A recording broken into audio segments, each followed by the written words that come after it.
Fuck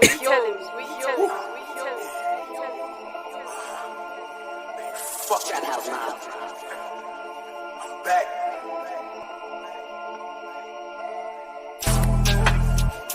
To the top, I'ma make it. Niggas just can't take it. To the top, I'ma make it. To the top, I'ma make it. To the top, I'ma make it.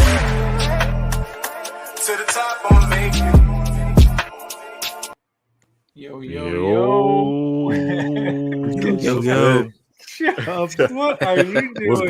What's good, Nash Nation? We back. We in vacation mode, but we back. I'm with Saint. I'm with Chubbs. Check out the PFP though, Chubbs. Ooh, we gonna talk about Braun? Is Braun coming to the Nets? No, let's not go there. No, we can't even go there. No, we're not gonna go there yet. No, we can't. Dude, we gotta stay. Sure, we're not gonna go there. No, after an hour or so conversation with Scoop, bro. That's hilarious. Like we gotta stay on. Like we can get into it later, but when we really get into it, it's got to be centered on Kyrie. And then we can go off on the ridiculous. And we'll go on the tangents. All right, yeah. We'll go on the tangents. And if you're watching, hey, we're live on Twitter. Right. Shout out to Twitter, yo. Twitter gang in the building. Yes, people are right. Unfortunately, people on Twitter can't comment. So if you do want to comment and be part of the stream, please hop in on YouTube. Follow us there. Links in all of our descriptions. If you want to be in the chat, talk, interact, hop in there. If you don't feel like interacting, welcome on Twitter. Shout out Jay, I see you, bro. He said that AJ got his hair out. Hey Jay, I sent you and Brandon a link. Brandon felt left out and made a new DM with all four of us. So I sent you guys a link. Shout out Brandon for making the new group DM. Let me shout out the chat and then we'll get started on Kyrie. What's good, Kira Clark? Hey, what's up? Gary Burns, what's up? Warren Entertainment, what's up? Dre Lifestyle, Nets rebuild. Yes, sir. Shout out Lacko. Never seen AJ without a beanie or a hat. Yeah, man. It's summertime, I gotta let the hair down, fresh. Gotta get the fresh, I got the fresh shades on. You know what I'm saying? AJ look like Jeff Green. No one talking about the fresh Cartiers on, like fresh Cartiers. Fresh Cartiers on. You know what I'm saying? He's wearing it indoors. Like but really this is a moment. This is literally the first time I've seen AJ without a beanie or a hat. Like this is. You know what I'm saying? It's a new beginning. It's a new year. My IG got deleted. I got to start fresh. We starting fresh. You know what I'm saying? That's right. Hey, Kyrie cut all his hair off. AJ, yeah, Kyrie got the just to connect. You know what I'm saying? Me and Kyrie. You know what I'm saying? I see Kyrie meditating in the mountains. So, what's good? Mark P11, what's up? Isaac Hussein, what's up? And who else right here? Champagne Poppy, what's good? Alex Brunner, what's up? And one more shout out. Gary Burns, what's good, bro? Oh, the Duke of Quail, my guy, what's good? The Duke of Quail. But first, we got to address the Discord. A lot of people have asked us about the Nets Discord. I decided to delete it. So it was getting very toxic, and I got shout out Rage first because Rage is the first person to put me onto Discord. And I thought it would be fun. It was a giant group of Nets fans, and I thought it was going to be a great time. And I think we had it for a year, and it just got really, really toxic. Really, really bad messages were sent. People were banned. People tried to hack. I think we had 2 hacks, right? Two people tried to hack our server. Well, in a nutshell, I think there was a couple people had that multiple. The reality is some people that came in and listen to AJ. Like this was all our first experience with doing like a server like that, and I think there were things we didn't set up from the beginning that would have solved a lot of problems. But as bigger as the channel got and Discord got, you started attracting a lot of people that weren't really truly Nets fans. They're either stans, and then once their player left, they were out, or you just had people that wanted to get in there and troll and cause problems, and they were just being downright disrespectful. And when they got bounced out, they continued to try to either hack our server, attack other people. I think my favorite one was saying telling me to screw my autistic son. Like it just got to a point where when you come from our bros kids, you can't come for kids. You can call us names, you can make fun of me, make fun of my face and all me, and you can make fun of all of us, but don't come for the kids. Like the kids is off limits. Kids is off limits. So we rebranded. We have a new one coming. We're doing a lot of things to it. safeguards. It's going to be a different experience. We want to talk Nets. We want to have fun in there, but there's a level at which you just can't let people attack other people, bring up race, bring up sex, sexism, different things. Like we're going to try. It's going to be a little cleaned up. Our but Discord it is very private right now. Right now, yes. It's very private. So it will be back, but we're not going to. And I'll tell you this straight up right now. We are not tolerating like there's going to be warnings, and if not followed, you're gone. And if you can't act like a normal, mature individual and have fun and know what's right and what's wrong, you're out of here. So, glue guys, but are we still going to have the after dark channels? After dark channels, might have to ring that. The Nets, yo, shout out to the glue guys. You know about the Nets after dark channel. Whoever was there for the Nets after dark channel, you know how it is. Like if you know, you know. If you know, you know. Yeah. Shout out glue guys, though. For the people worrying, don't worry. We didn't boot you. We're just going to be a little bit more selective of people coming in, and there's going to be a new set of rules because we want people to enjoy. Because when AJ first created it, and for the first 6 months or so, we had some of the best conversations. That's great. And a lot of those people that were there left because how it got, and that's not what we want. We want everybody to really have a good time in there. So that's my spiel. Yeah, man. But anyway, besides that, how you guys been? Like Chubbs, how you been? How's since getting swept? We haven't spoken like that. I mean, we'll see each other. Obviously, I'm a fan of, but obviously I'm a fan of multiple teams. So like Mets. I know what I'm saying. Mets in 6. I'm just put the energy. I'm putting the energy out there. Mets in 6. Mets gang is in the building. Mets and gang is in the building. Okay. Yes, shout out to Mets fans in the chat. But shameless plug. I'm gonna plug it early. I've gotten started on Nets Kingdom Radio. I will plug that later. I'll explain what that is. Nice. I got 3 episodes on there. And all of that, I just redecorated my room. You see in the back, I changed the flag because fuck the Nets right now. I can't stand them on that. Like I'm saying, you see the rebrand real quick. He took the desk banner down. He's like, I can't deal with this shit. We can't do it. I got some. I'll change it when the season starts. But other than that, it's just been chilling. So yeah, that's funny. Me personally, like I said, it's hard not to think about the Nets in the offseason because it's just like we've been so addicted all year round to just constantly covering them. So it's like when you try to separate yourself away, you just find yourself just getting sucked back into the Nets world, or you're driving home and you're like, damn, what's gonna happen with KD and Kyrie? And it's just it's tough, man. It's tough right now in Nets world. I understand people are frustrated and concerned right now. I mean, how you feeling, Saint? How you feeling though? I forgot to ask you about your summer. As much as I'd it was nice to unplug from streaming a little bit, maybe not so many spaces. Obviously when you love the Nets as much as we do and try to do some content creation and real quick, AJ, Kira, AJ's glasses are dope. AJ's been feeling himself. You could tell AJ's been in front of the mirror this summer. You know what I'm saying? I'm going on vacay right after tomorrow. I'm out, bro. Look at that, dude, bro. Here, look at that hair, because AJ's been spending some time on the hair, so that's. But it looks good though. It looks good. I already told him. There's ladies in here. I'm straight full screen.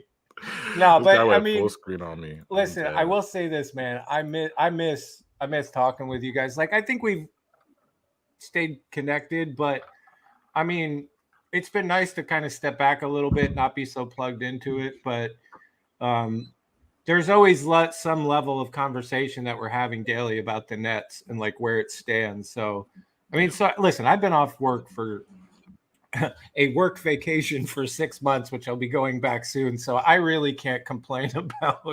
You've been on vacation for a little bit. Yeah, I've been on vacay. Exactly, bro. I've been on vacay for a minute. And I'm trying to get back into heading back in the next week or two. Yeah. But I mean, I'd be lying if I said I wasn't nervous, bro. I don't think I'm not ready to jump in. And if people have noticed too, I haven't been tweeting some of the absurd stuff I've been seeing in the panicking. In Nets Nation, I haven't been tweeting. A lot of panic. There's a lot of panic, and I will not buy into it because is there things to be concerned about? Yes. Is there some communication issues going on in the Nets? Yes. But I'm not ready to jump on the train that KD's requesting a trade. Kyrie, I'm not there, bro. And I don't think the players are there either. Players have been on vacation since they got out. So there's that. I'm pretty damn sure a professional organization is going to set up moments to talk with these guys. Yeah. So I've been really just since the offseason looking and hoping what I think will change, but at the same time, not trying to get too freaked out. Like too up or too down. Yeah, exactly, bro. Like I'm not. The sky is not falling in Nets world right now. Good segue. And by the way, make sure you guys hit that like button. But we'll get into it. Is Rage even here, by the way? Before you segue, we don't even know if Rage is alive. He's probably busy. Rage is somehow alive. Like he is. Oh, Rage is there. Rage is there. You're very Rage, much alive. Before we get into Kyrie, just tell the people what you've been doing on your vacation. What have I been doing? Yeah.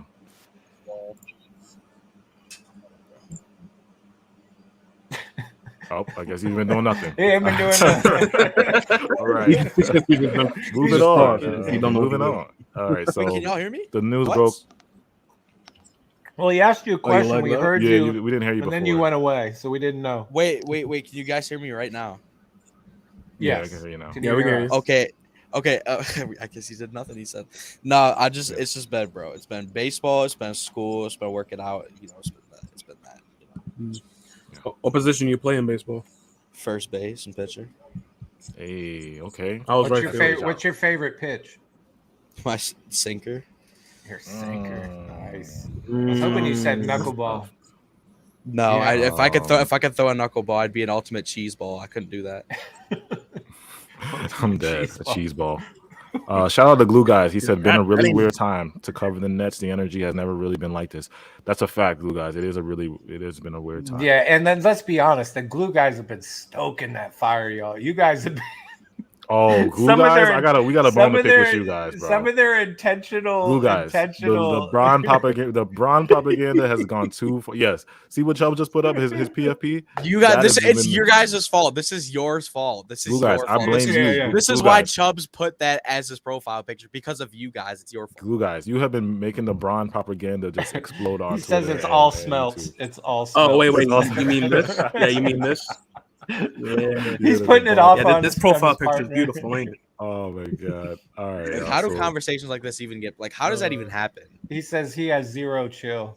No, I mean it is true. I do after watching that two of them. Yeah, no, I can see that. That is funny. So the news broke. Shout out to Christian Winfield, friend of the show. He put a great article out there about Kyrie and the Nets. So he reported here. I'm gonna read a little snippet. It says Christian Winfield reports Wednesday that Brooklyn is now. It says according to a source familiar with the Nets, outright unwilling to give Kyrie a long-term extension. And then also, I'm paraphrasing in Christian Winfield's article, it talked about KD not talking to Sean Marks since we've been swept, and possibly being upset with the front office about what's going on. Some people are not happy with that Winfield article. Some people have a different take on it. They don't think it's genuine or it's a little extreme. I didn't take it as that, but I did. Like, I kind of took it as possibilities and what ifs. Yeah. But so if people don't know, Kyrie's player option is on June 29th. That's when the deadline is for him to opt in. Well, all the people, also all their team options and player options, that's the deadline for him to opt in or opt out. Now, if he opts in for the $35 million, he'll be here just for the year, and then he'll be a free agent. And if he proves himself, we probably will give him that contract. Yes. Like he plays more than 25 games this year. I'll put the poll up later, but there's been confusion. I mean, a lot of people are divided on this topic. Some people say give Kyrie the extension. Some people say trade Kyrie. Some people say put in the stipulations in the contract to basically be an incentive for Kyrie to play. And then we was watching Bobby Marks earlier today. Bobby Marks said that you can actually put stipulations in a contract for Kyrie. Like in the second year, he would make money if he played the first year 60 games. You make that the incentive. He plays 60 games, then it activates the second year's money. Stuff like that. So we could put stipulations in Kyrie's contract. But let's talk about, like, can we pause right there for a minute? Because it's like, and this may be a good time to really talk about where I'd like to play both sides and like really be fair to, like, when you had talked about games played. Yeah. Right. And if I would arguably say that up into the point of, say, last year and then this year, Yeah. all the amount of games that he's played a season and he's missed have mainly been because of injury, correct? Yeah. Injury. Yeah. Mhm. Well, injury. And- Well, the okay. first year was injury, I'm pretty sure, wasn't it? The Yeah, shoulder. Wasn't 2019 it the shoulder? It was purely 20, yeah. that it was purely injury. That's for Yeah. Well, sure. let's go back in time. Let's go back in time. Yeah. We'll go Do into you want me to 2019. just read them? Do you want to Yeah, go we'll all go the to way back to 2019. 2011 with the Cavaliers and just break it all down? Oh no, just do the Like- net. Just do the Nets. Just do the Nets one. The Nets. Okay, Nets. well, before he got to the Nets, he did 2017. He did 60 games with the Celtics. 2018, he did 67 with the Celtics, and then his first year as a Net Okay. was because of injury. Right? Can we all get on the same page, chat? Yeah. You guys, that like I'd the 20 write that games- first year off. I'd write. You write the first year off? completely. Yeah. You write the first year off. Okay, so we're Yeah, giving the pass it for was- Kyrie the first So year. number one, injury, and then he had the season, and it was just injury. So you can't even. I'd write that off. Now, this is where it gets spicy. 2020, 54 games. Now, I've seen people be on both sides of the spectrum of this, right? Like some people are out there talking that the times that he left for birth of his son, some other things, whatever, people always, oh, well, when the Capitol got attacked, he just people are talking that like none of those absences were excused. Like he just left and didn't tell the team anything. But then on the other side, people are like, no, those were very much team knew what was going on for whatever the reason. And that's where people start really attacking Kyrie. Yeah. Like you're not serious, right? And then you get into the playoffs and he was, obviously got hurt in the playoffs. And then you go to last year, our past season, 29 games. And we all know what that is. Yeah. So what is your guys, when you look at that, how do you take that from a guy that, I think only 1, 2, 3 times in his career has played 70 plus games, all with the Cavaliers, and he's gotten close. He's hit the 60 mark twice in his career, and he's also hit 1, 2, 3, 4 times hit the 50 mark, and everything else has been. Did he ever really take personal days off before that 2020 season? I've never heard of. I don't think he's ever. All the Kyrie fanatics, let us know if he's ever took like. And my thing is with Kyrie is that I feel like the perfect thing, best case scenario is he opts into the player option. He proves himself. You just play the games. You have no BS setting us back, and you prove yourself, and you get that contract. Because I honestly want to pay Kyrie now, but the thing is, it makes too much sense on why people don't want to pay him right now, because he hasn't been available for more than 50 games for us. So you're saying he's got something to prove to you? Yes, like if we ask AJ, like throwing it back to you and ask that, do you think Kyrie has something to prove? Yeah, I do. I think for Nets Nation to kind of get off his back, he has to play a full year. If he does that for us, then I feel like Nets Nation will kind of ease it off a little bit, but about how many games he's played. Because I feel like, and shout out to Jay, because he's bringing this up a lot. Kyrie actually has played more games than KD as a Net. That is true. And people don't bring that up. People don't bring that up because it's kind of unfair for the Nets to put Kyrie against the wall. But you missed all these games. We're not trusting you. But there's been other players on the team who've missed a lot of games too, though. Claxton but also with the KD thing, KD also sat out a whole year because of an Achilles. Yeah. Oh yeah, Kyrie did have a head start. Yeah, he did have a little bit of a head start. Yeah, but that's still kind of. They're putting him against the wall, like you missed. KD never took personal days. That's just my thing. KD never took personal days. He never had like he never didn't take a COVID shot. It was all just pure unluckiness. Like you can't really do anything. Well, and that's where it goes south, right? Like if to Jay's point, and I do agree, right? Yeah. But the way some fans, especially fans that just are dead against Kyrie and don't want him on the team, don't like him, like they look at that as like, Kyrie's had a chance to play and shouldn't have an excuse. And they look at the COVID situation and they just, to them, it's like completely uncomparable. And I get that to some degree, but that's where, so I guess my question is knowing, and then you wanted to obviously bring those up for a reason. It's like, if you are AJ, and then I guess throw it back to you again, is like, are you telling me that this is something, especially the last 3 years if you're the Nets organization, is this part of your discussion with part of your discussion with contract? I mean, like, you know what I'm saying? Like, well, because I understand them being worried. I mean, to me, I just feel like we have no choice. I would just give him the extension. But I'll put some stipulations in it. Like Bobby Marks was saying, for Kyrie to play a certain amount of games to get activated. For like second year player, I'll put some options in this contract, like a 2 year or 3 year with options. I think I'd rather do that than give him like a 4 year full, guaranteed money like that. But I mean, do you think there's like a big chance he opts in? Because like, I don't know. But I just feel like that's the best case scenario for him. And obviously for Kyrie, like I said, like who knows like what he really wants. I mean, he said he hasn't really wanted to go anywhere else. But I mean, obviously the man wants to get paid. But if he proves himself and he actually does what he's supposed to, he will get that bag. And even if he opts in, he's still getting a lot of money. Yeah, because we think about we think about like this, right? If Kyrie walks, then our championship window closes and the Nets down. We're going to spiral downhill if Kyrie walks, right? Mm-hmm. So that's what I'm thinking. Like, where's the choice? And then we think about the teams that have cap space: Orlando, Portland, San Antonio. I think there was one more team, but those are the teams that basically have cap space to sign Kyrie. It wouldn't be really a good team. But are we even? I mean, but I'm already seeing it in the chat, bro. Like people already divided, right? Like he's gonna opt in, he's not gonna opt in, he's gonna opt in and use KV as leverage. Bro.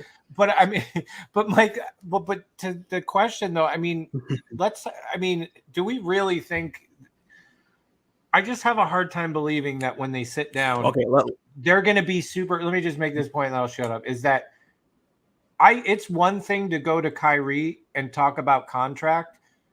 I doubt that even the previous year even comes up.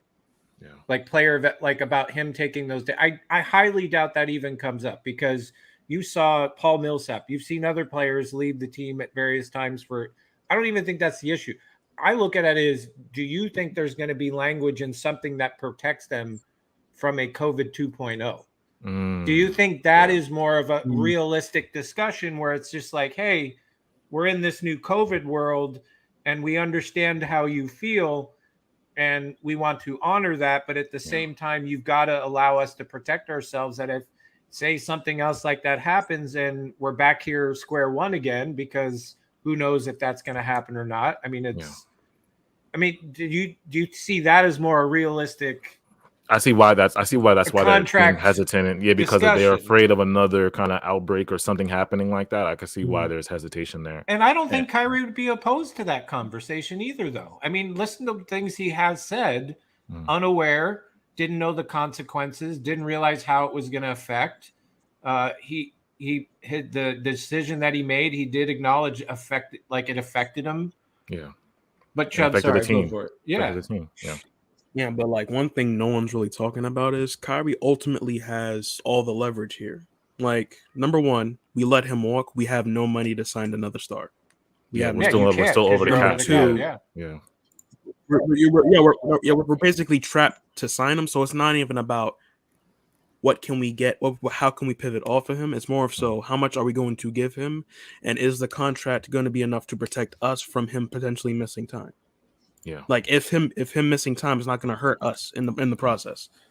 So honestly, like, it's an idea I had. I think I brought this up on a previous stream. How about the incentive being, well, like once again, what we brought up, how many off days he has or how many games he misses. So say for this upcoming season, he gets a 4-year max, right? Yeah. 82 games each season. You get 41 off days. That's over half the season. Now, you don't have any restriction of how you can get these off days. You can put them anywhere you want. So you can sprinkle them in. So if you want to do like family birthday, sprinkle some off days there. Childcare, sprinkle some off days there. Ramadan, any religious beliefs he's doing, sprinkle some off days there. Yeah. But if he decides he needs to take overstep that limit, and if it's not a legitimate reason, there has to be a stipulation where he gets his pay deducted. Hey, can I throw a question? Let's be honest, the fact that we're even talking about Like, look at what he just said. There. No, because I think you're at a perfect point. And you are making the absolute best perfect points. Stipulations and incentives wouldn't matter because the money is not motive. Do you see that in what you're saying right now? So if money's not the motive, then Kyrie should just opt in for the 1 year if money's not the motive. He should have opted in. I know it's risky because if he gets hurt, you know, No, go ahead, Josh. Like, and I've always agreed with this thinking. You can be the most spiritual person. You can always say, "Oh, money isn't anything." If you're offered $230 million, are you going to negotiate down?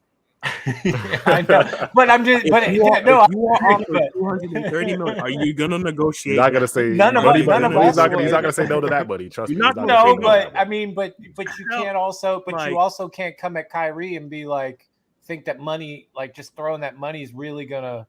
Oh no, he don't really. Yeah, he don't. The motivation factor of saying, you know what I mean? Like Kyrie's not the guy you can go look at this, like then because he's good already. I guess that was my point of throwing in what your thought was in that comment. It's like I think Kyrie's past the point. No, where I get it. Dangling $250 million in front of his eyes. This is why I said we just got to bite the bullet and just give him the extension. Just give him the extension because it's like either way. It's like yeah.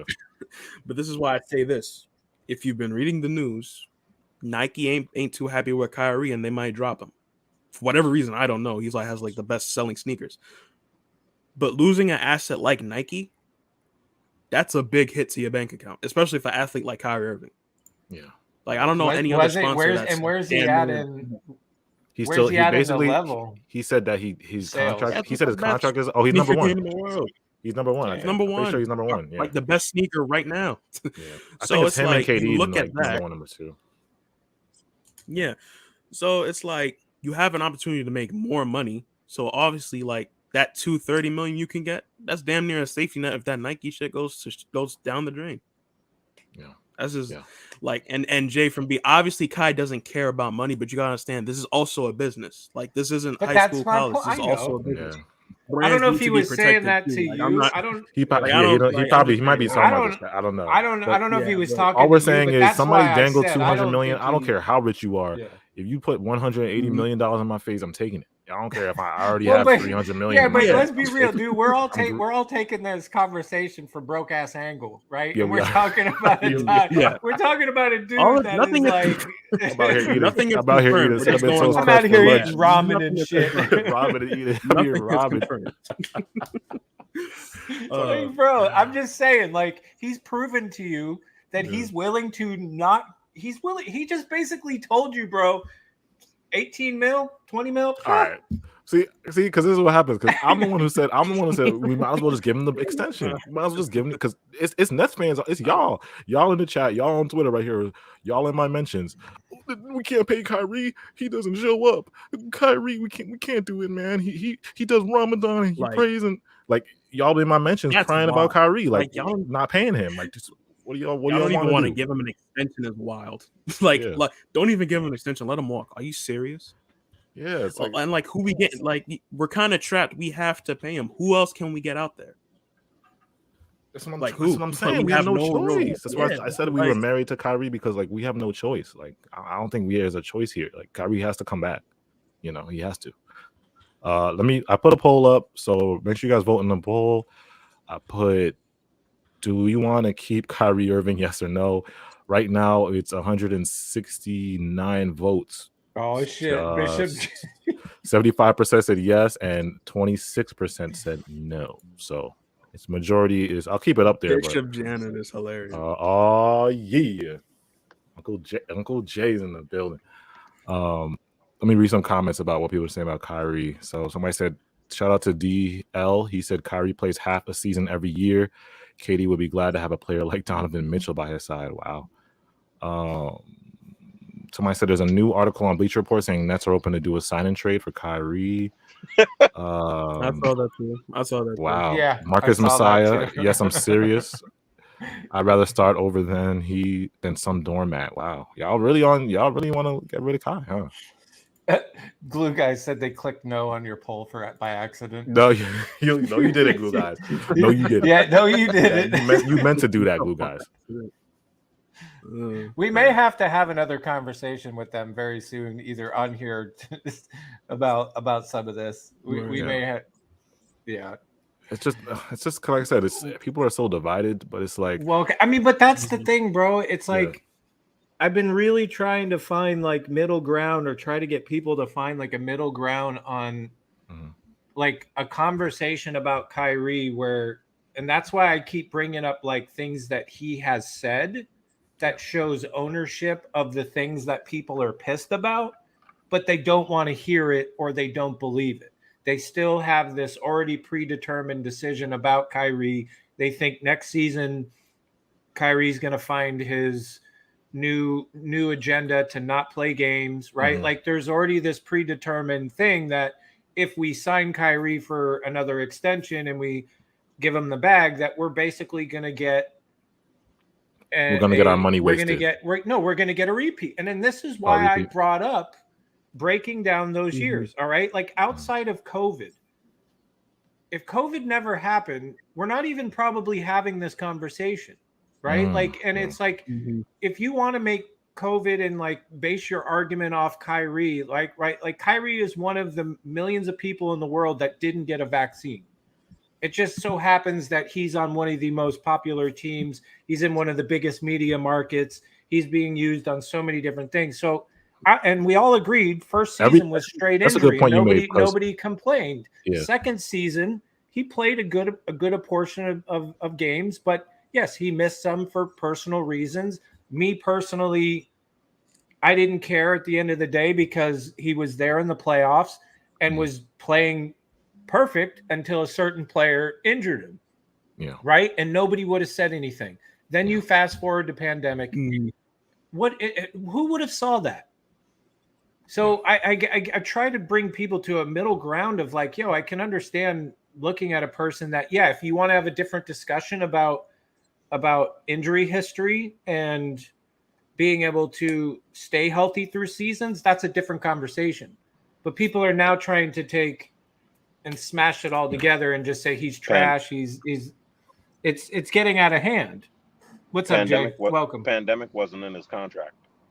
Exactly. Yeah, that's another thing. That's like why I brought up. If you work for a business, you sign a contract with a business. The contract states what the contract states. They can't come back to you a year later and say, "Oh yeah, now you got to work on Saturdays from midnight to 6 a.m." You're like, "What the hell? No, I ain't saying that. No, I didn't agree to that." Yeah, I didn't agree to this. And that, Jay, to your point, that's why I brought up. I think it is fair if they did sit down with Kyrie to have language like that in his new contract. Why wouldn't you? Because I'll give Kyrie this year when they did activate him, he was there for almost every, like, I think did he miss a game this year? I don't know if he missed one this year. Any game. He didn't miss any games this year. He was there for all the games that he was like when they activated him. Yeah. So I'll give him that. He was there. But can I say, and I'll use this analogy for everybody who's saying no, they wouldn't re-sign him. Y'all lying. Man, quit lying. And let me use this analogy where I know y'all lying. Everybody talk about what they wouldn't do. I'll speak for myself. I done said I was going to break up with some bad chicks before, and I done talked myself into it. Man, when I see I'm breaking up with her, I'm going to break up with her. And then that pretty thing got in my face, and my plan went completely out the damn door, man. And I ain't break up at all. I said, I can't break up with this thing right here. I can't possibly do it. When Kyrie gets in your face, you like, damn, what was I saying about I ain't want to sign him again? Shit. Exactly. Yes, I do. Exactly. And for everybody who's panicking, and I'm not throwing shots at KDub and his reporting. He spoke to whoever he spoke to. When Woj reports specifically what Sean wants him to say. And you see Woj hasn't spoken on it. So I'm not saying that what KDub reported is a lie, what have you, but it's difficult to negotiate when who you're supposed to be negotiating with ain't at the negotiating table. I've been on vacation, so I don't know where this this whole thing would come. This from. unlikely to sign. Yeah, what is this statement of unlikely to sign? Meanwhile, No, Kyrie's listen, he's praying in the mountains of Dakota. Hey, Jay, just for disclaimer purposes, you have to know that this is on YouTube, obviously, and it is, and maybe we'll see Jay just completely dip off, but I doubt it. But for disclaimer purposes, we are on YouTube and Twitter at this very moment, just so you're aware. Hey, that's fine. Okay. I know YouTube is recorded. The man. No, I know, but I'm listen. You come on, you're my bro, so I gotta. Hey, I appreciate that. The man is on vacation, so any process that there would be negotiation right now, he's on vacation. Yeah. And to be honest, for everybody who's like, even with the KD thing, I don't know where you all work, but when I'm on vacation, my job better leave me alone. Thank you. I'm not talking to you. Yeah. Leave me the hell alone.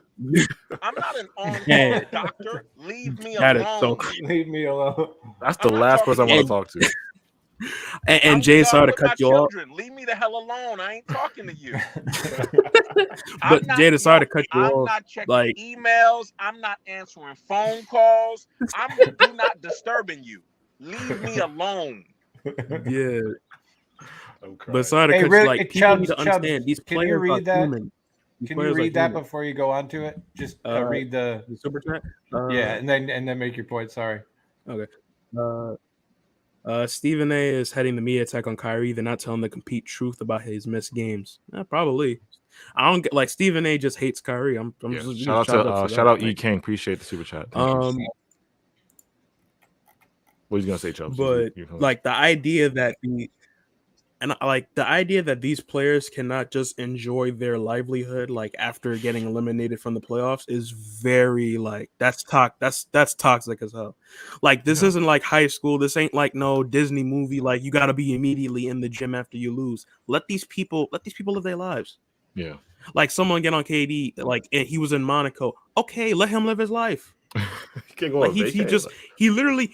I'm gonna be honest. After the playoffs he had, what is one of the first things you're gonna do? Go away. I'm gonna get away from. I'm gonna get out. Going to island somewhere far away. Yeah. I'm gonna get out. Like shout out to yo, let these players be human. Shout out T-Rex. Appreciate you. T-Rex, you don't need it. No, you good, bro. But T-Rex, you good, bro. Yeah, and I was gonna say the same thing with KD, bro. Like Nest Nation, y'all are panicking about KD not talking to Sean. Like y'all gotta relax because, like I said, like Chubbs was saying, like when you go on vacay, you don't want to hear from nobody. You just want to decompress, relax, and get away from everything, you know. And then people will realize like we can't do anything until July 1st. July 1st is the free agent period, and June 29th is Kyrie's deadline. So it's like, what are we gonna do? Like now, is it fair to say that there may be some?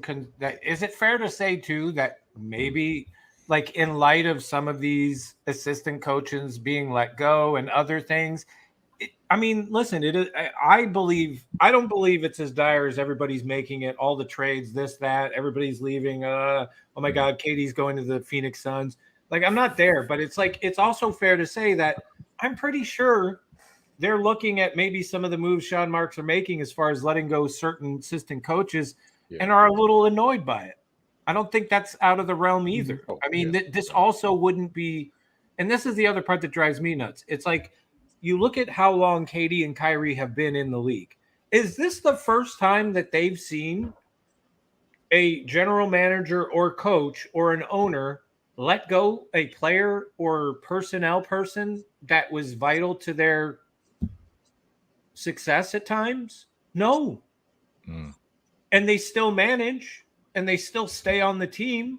I'm sure conversations are had, but it's like, this narrative out there that it's like also the house is burning and like they're just all going to request any day now. It's too far. It's going too far now. Like we're getting LeBron posters. We're getting KD's requesting. I've seen like a KD Phoenix jersey. People dressing up KD. Chubbs putting up a LeBron. We got Bron jerseys. We got KD in Dallas. I think there was a Dallas article. He was going to Dallas. I'm like, come on, like what are we doing? I've seen KD going to Phoenix and everything. Yeah. Oh no, we got battle pants up here. Hey, Saint, I don't know if you saw my comment. but you look like my grandpa. That's I'm old. Dude. I am the oldest this. person up here. Of course I I knew do. Ben's gonna do this. I got white. Hey, why don't you be a man and show yourself on camera instead of hiding? Right? Hey, I got white in my beard. I'm proud I of being... see that. I didn't know. Oh. I didn't. Oh, I didn't hell yeah. realize It's Uncle you're- Saint, man. Everybody in the It's chat Uncle knows that's Saint, bro. Uncle Saint, I'm proud to be the oldest bastard up here. Okay? Yo, can I say something though that's actually been kind of irking me for the last few days in terms of the way all of these reports coming out, right? Yeah. People are upset with Kyrie because they not talking to Kyrie. People are upset with KD because KD hasn't had contact with Sean since the season ended. But nobody, for the most part, is mentioning that Sean says him and Coach Nash talk damn near every day. Come on, man. Your commitment is to him? That's the person you talking to on a daily basis? Him and Nash are literally like linked arm in arm. You see them in the draft combine. They got their arms folded together. Like, you tell me folks are running wild with these KD to Phoenix, KD to Dallas, KD to somewhere else narratives. Trade Kyrie, we don't need him. But we cool with the strongest relationship going right now is between Sean and Coach Nash. What are we doing? We down bad, yo. I don't disagree. It's bad, and that's Twitter right now, bro. It's just panic. It's panic, bro. It's funny too because the SM apologists, like, they know it's bad, but they're so scared to bash Sean Marks because how foolish they would look for bashing everyone else during the season when they criticized him. Well, I mean, but what you're gonna find is if the because I think Brandon has definitely become a lot more the world is falling than I have. And to his point, if it gets to that point, you are going to see some of the greatest flipping of narratives and language you've ever seen. And by the way, this is Steve Nash and Sean Marks right now. Like this is literally that's them at the draft. That's them at the draft combine. That's Steve Nash and Sean at the draft combine. Like since the offseason, they've been inseparable. They're in the honeymoon phase. Like, I save you, you save me. Bro, like, Steve Nash said 3 words at the press conference. Like, what were you even there for? Like, bro, just be like. I have a question for everyone on the panel. Is Saint the only one that can run for president right now, age-wise? Yeah. Probably. Probably. I probably am. Rage is like 15. Chubbs is 18. Kira, I don't know.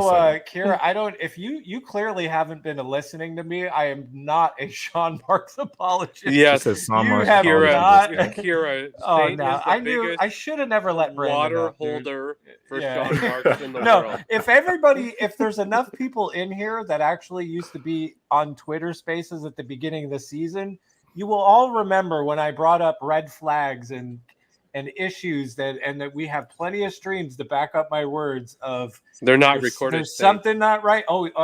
But there's people that heard it.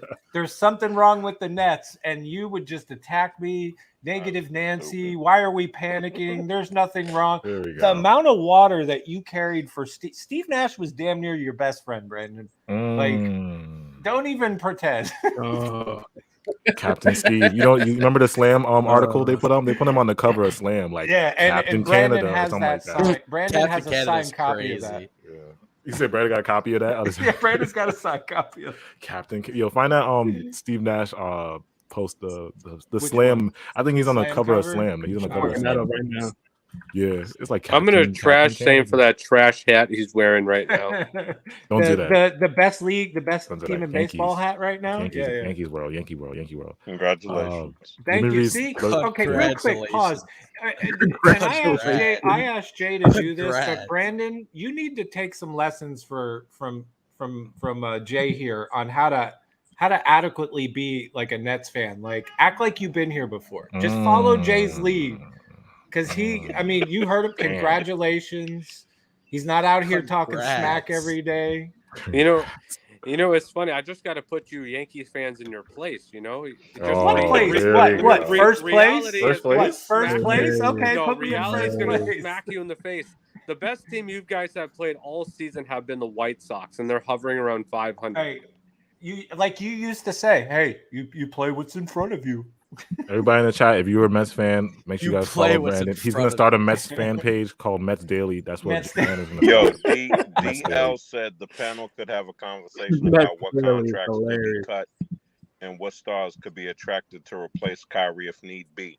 That's the part, DL. That's the part that I'll argue with people about. This isn't 2K, right? It's not a matter of. It's not a matter of just trading this guy for that guy. Not. It's really not. KD I mean, wants to Sean play Marks with is who treating he it wants like to it play right now. with. It's not my sons do it all the time. They be trading and making up their own players, what have you, spending hours doing that stuff. And it works on a video game. It don't work like that in real life. It's like the Nets fans during the season who kept saying, "Yo, we need to get Dennis Schroeder on the same team with Kyrie." Like, how? It doesn't work. You don't just That blows my mind. If guys don't like each other or don't want to play with each other, you don't bring them onto the team and say, "Hey, you got to play with each other." It don't work like that. KD wants to play with who he wants to play with, and he's earned the right to get to choose who he wants to play with. If you don't agree with who he wants to play with, that's cool. He still has earned the right of who he wants to play with. Best believe he's making that phone call every time. Every time Sean Marks makes a move, you know he's making that phone call to KD and asking his opinion. What kind of fan base does Saint have on this? Here's Brandon's favorite coach. Oh, there he is. Is that the one you were talking about? Captain Canada, bro. How did he get this cover? Like, what is Slam like? I don't understand why Slam put him on there. I don't know, but hey, Brandon, he's a Canadian legend. Yeah, it was a Canadian thing. And Brandon, just so you know, remember when you were talking about how you just get people just attack you on Twitter Spaces? Like that, what treatment you get there is what I get here on the stream from chat. No, you have a fan base. Someone just said, make you a GM. Well, there you go.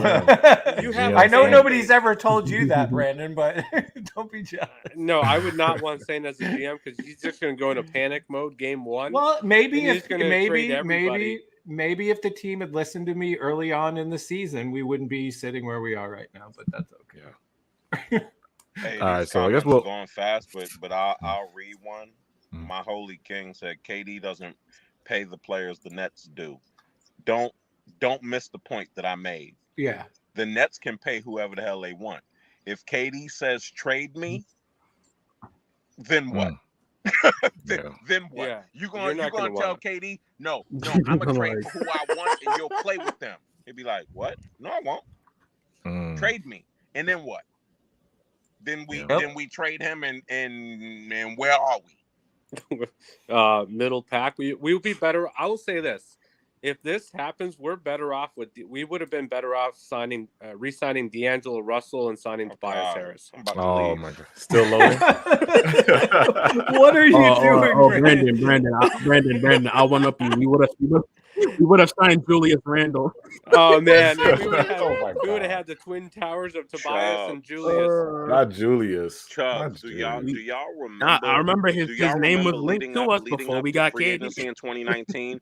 The twerking the Nets Twitter were doing for Julius Randle and to Maxius Harris. Oh God.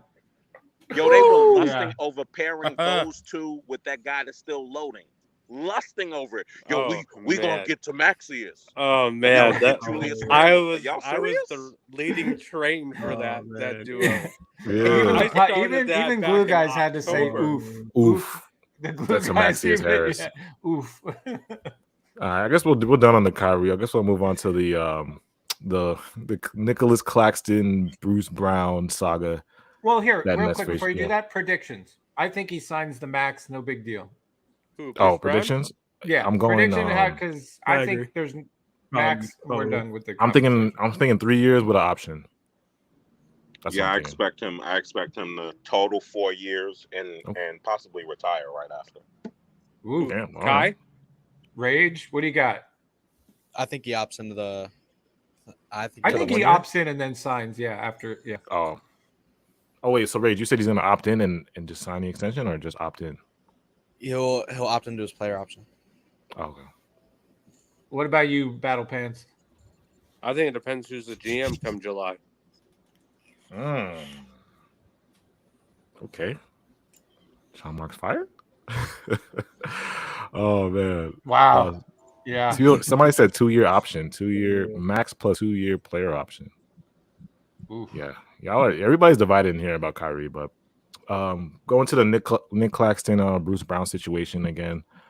Nick Claxton is going to be a free agent, well, a restricted free agent. Ooh, and the Clax Ben combo. Oof. Yeah, the reports have been that we're ready to match Nick, and he allegedly wants a 3-year, $35 million contract. That's what he allegedly wants, according to reports. T-Rex is in here. Shout out T-Rex. Right. T-Rex in here? Yeah, shout out T-Rex. What's good, bro? And then Bruce Brown's just an unrestricted free agent. So, again, what are you guys' takes on do you guys think Joe Tsai will keep both, or do you think we're just going to keep Nick and let Bruce kind of... No, all right. Well, thank you for your services. Nice talking to you. We're done with you. Can I start out by just saying something, and it may mess up other people's points, but that's fine. One thing the Nets fans have to come to grips with, and really, it's not just Nets fans, it's NBA fans, because we feel a certain level of ownership over players, and it's just not the case. Nets fans have to come to grips with, like, a lot of times we like saying we let such and such go. We let Spencer Dinwiddie go. We let him sign with. We ain't let anything. If a player is an unrestricted free agent, they have the choice to leave. We can't hold them hostage. Former 15th man Bruce Brown is an unrestricted free agent. If he decides to leave, whether for whatever reason, whether it be money, whether it be because he just wanted to go to another team, whether it be something that we don't know about, he has that choice. We're not letting him leave. He's an unrestricted free agent. He can leave on his own volition. Yeah. And it's okay if he does.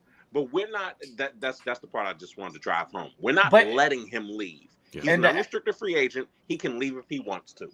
And we have no say in it. I heard it today, and I don't know where I heard it or somebody said it, but the word was that Bruce pretty much just said, at this point, it's not up to him whether he returns or not. I think Bruce wants to be back. I really, to me, 100. I think Bruce wants to be here. I don't think Bruce wants to leave at all. Is that your prediction, Saint? Well, hear me out. I'm not getting into a detail because, quite honestly, I think what Bruce does is. And this is where people disagree because I can already see it in there. Like, yes, Claxton sucks at free throws, right? But I feel like you could find somebody. I mean, let's be honest. Bembry was doing what Bruce was doing a good portion of the season. Better. Some people think better. Some people seem the same. But I'm just making the case that Bembry at $2 million was essentially doing what Bruce was at one point during the season.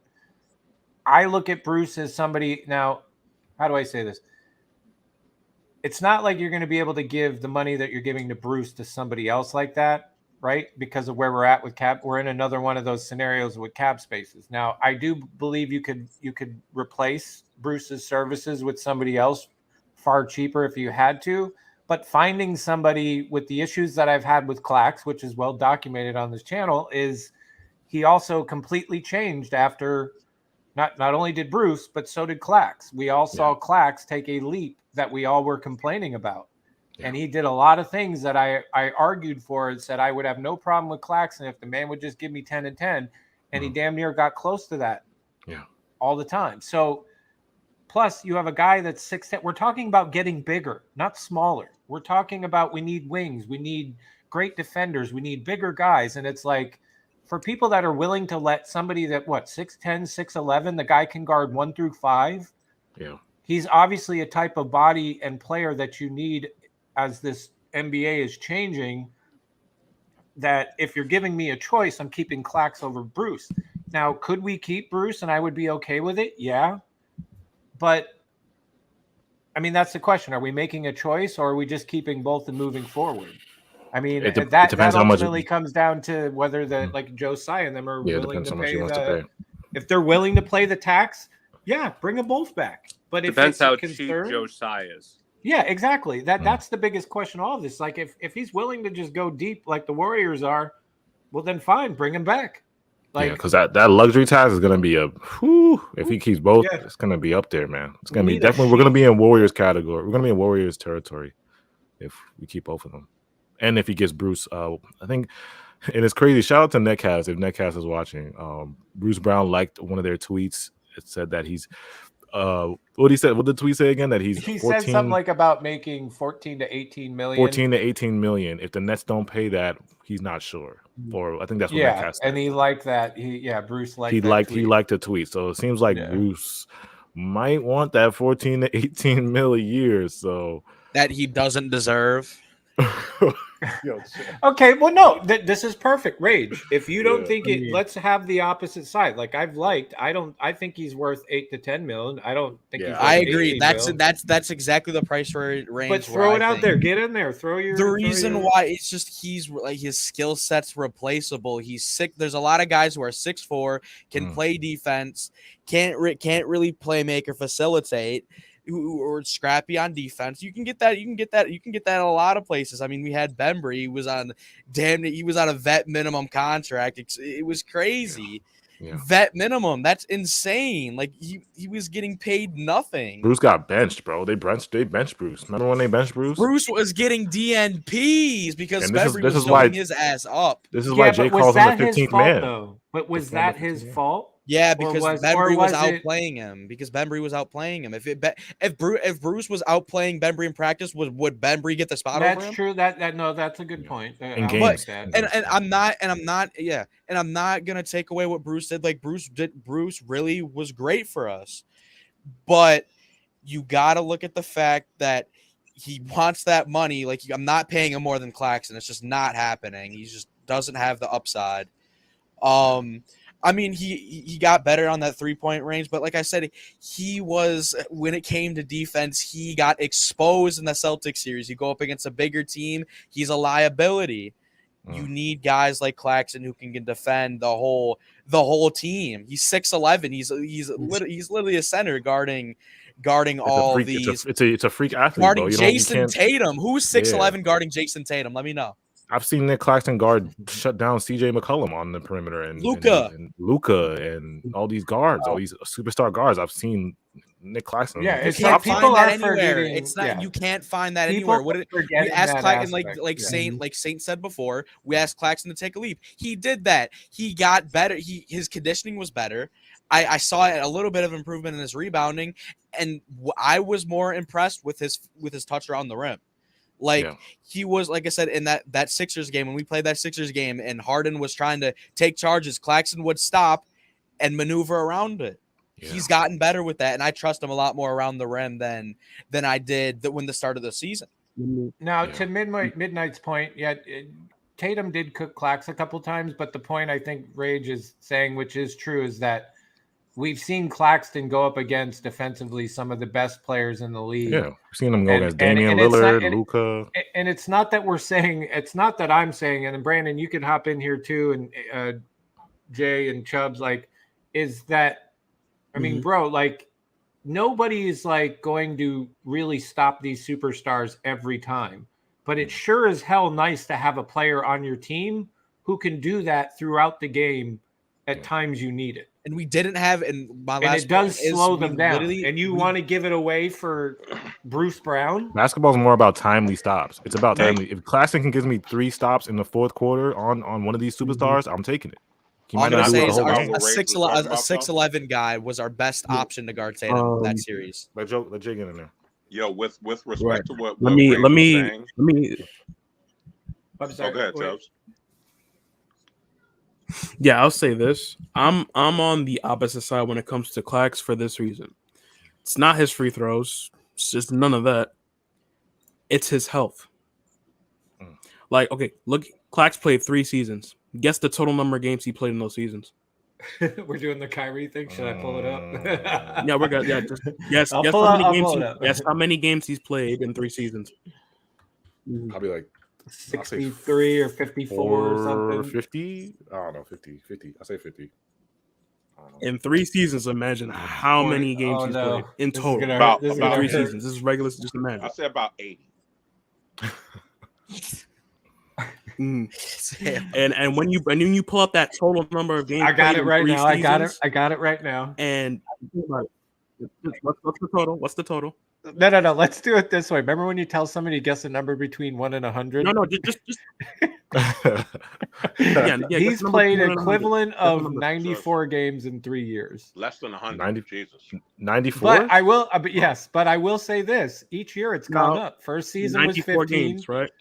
Yeah. Second season was 32, and Mhm. then 21. So there's progress. He's going up though, right? He's going up. He's going up. Yeah. He's going up. It's not good, Going but up. he's going up. Y'all wanna there's give that one big 35 million? flaw- There's Oh, one big yeah. flaw in everyone's argument. Okay, tell us, Battle Pants. Why? Go. Why is everyone counting Joe Tsai's money? Why does it matter how much we pay a player? We're way over the cap space. It really doesn't matter if we pay them 15 million, 8 million, 10 million, 20 million. It really doesn't matter. It doesn't have any impact on the types of free agents we can sign or can sign. The fact is, you cannot let assets walk for free. That is, this is the true. higher salary you have, in my opinion, the better, because they can be fillers in for a trade. I So, don't disagree with that. The part that I do disagree with, though, is one, again, we would not be letting former 15th man Bruce Brown walk for free. He can walk for free on his own. Oh, absolutely, he can. If but he decides, hey, y'all lowball me again, I'm out. He can do Right. that. I'm out. Exactly. And that's the last thing I want to hear is like a report coming out like a month later saying that we lost Bruce Brown for $1 million. Because I'm going to be pissed. Kind of like when what was that team that they were all together with Harden, where they let him go for like $2-3 million. They could have kept the big three together. With someone like him at that time, I would believe it because he was in his young 20s. I wouldn't believe a report like that about former 15th man Bruce Brown. I wouldn't. And going back to what Rage was saying, because there was a lot of validity to it. A lot of times we're prisoners of the moment. And the last moment that people are remembering is how well former 15th man Bruce Brown played in the playoffs. To the effect that if you're using the salary that y'all said, former 15th man Bruce Brown made less than $5 million this season. Y'all want to raise his salary more than 3 times? Oof. Are you kidding me? He ain't do that. Yeah.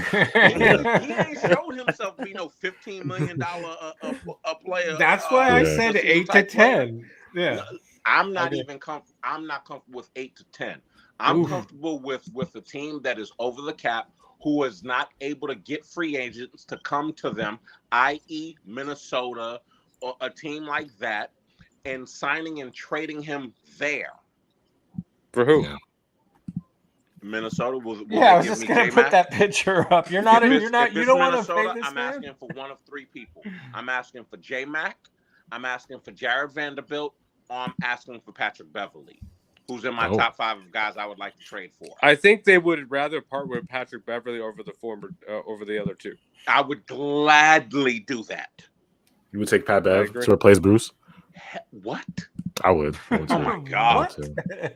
Yo, people sleep on Pat Bev's 3-point shooting too, bro. Let me ask you this. Pat Bev or Bruce Brown? What? Jay, let me ask you this. Does Sean Marks want Patrick Beverly on this team? No. Oh, no. He's not a Sean Marks guy. I would strongly doubt that. Yeah. A number of the guys on my wish list are not Sean Marks type guys. I would strongly doubt he would want Patrick Beverly on this team. Yeah. And for him to be the voice that he's been on ESPN alone would make me strongly doubt that he would want him on this team. But regardless of I use Minnesota as an example. Regardless of the team, I would look for a team to sign and trade him to. And it's no disrespect to him at all. I think he's improving. And I don't like AJ Gibbs formulated it as like a one versus the other. If you're able to keep both, then you keep both. For me, I'm willing to invest in Is Clax 22 or 23? He just turned 23. Yeah. Just turned 23. I'm willing to invest in a 23-year-old who you can't name 5 guys in the NBA who are like him. Yeah. Only I can only think of, and I may be wrong, people put it in the chat. I'm just thinking off the top of my head. I can only think of 2 people in the NBA who are like him. They're both better than him, but the only 2 people in the NBA that I can think of that are like him are Time Lord and Bam. Yeah. Like What other big can switch like them? Yeah. Like Does he it- can. Does it matter also, speaking of Bruce Well, Brown? J-Mac's only like an inch shorter than him. He can switch like that. No. J-Mac is a beanpole. You think Clax is slim. J-Mac is a beanpole. Oh, And I agree. And I've wanted J-Mac since the draft that he was my number 2 guy. I wouldn't mind his brother either. Jalen McDaniels, I would love him from Charlotte. I said that during the season. Should have traded him for Paul Millsap. I'm not going over that bridge again. J-Mac is a guy that I wanted so bad during that draft. Only guy I wanted over him was the guy that Detroit drafted that we traded the draft pick that they picked him with. That I don't know why his name is slipping me. But if you Sadiq? Sadiq Bey. Yeah. Sadiq, yeah. J-Mac was the person I wanted second. I argued with Nets Twitter damn near on a daily basis. People telling me he was a scrub. He ain't an NBA player. Why do you want him? He's not a first-round pick. That guy is a serious lockdown defender. He would be perfect on this team. I got a rebuttal for you, Jay. Nicholas Reed said, Jay, I'll answer that question for you. I've heard Dayron can switch and lock up perimeter like Oh my God. Don't do this, Nick. Don't show us like that, Nick. Oh, wait, you mean Dayron's got a different. Hey, Dayron's got a different. Dayron That Nicholas is trolling. I like it. Hey, I love. But Yeah, cue the show, listen, Saint, cue the show Dayron- music real quick. Yeah, I mean, but I'm sorry, but Dayron's got a different bag that I don't want us to let go either. If I find that man, Nicholas, you are.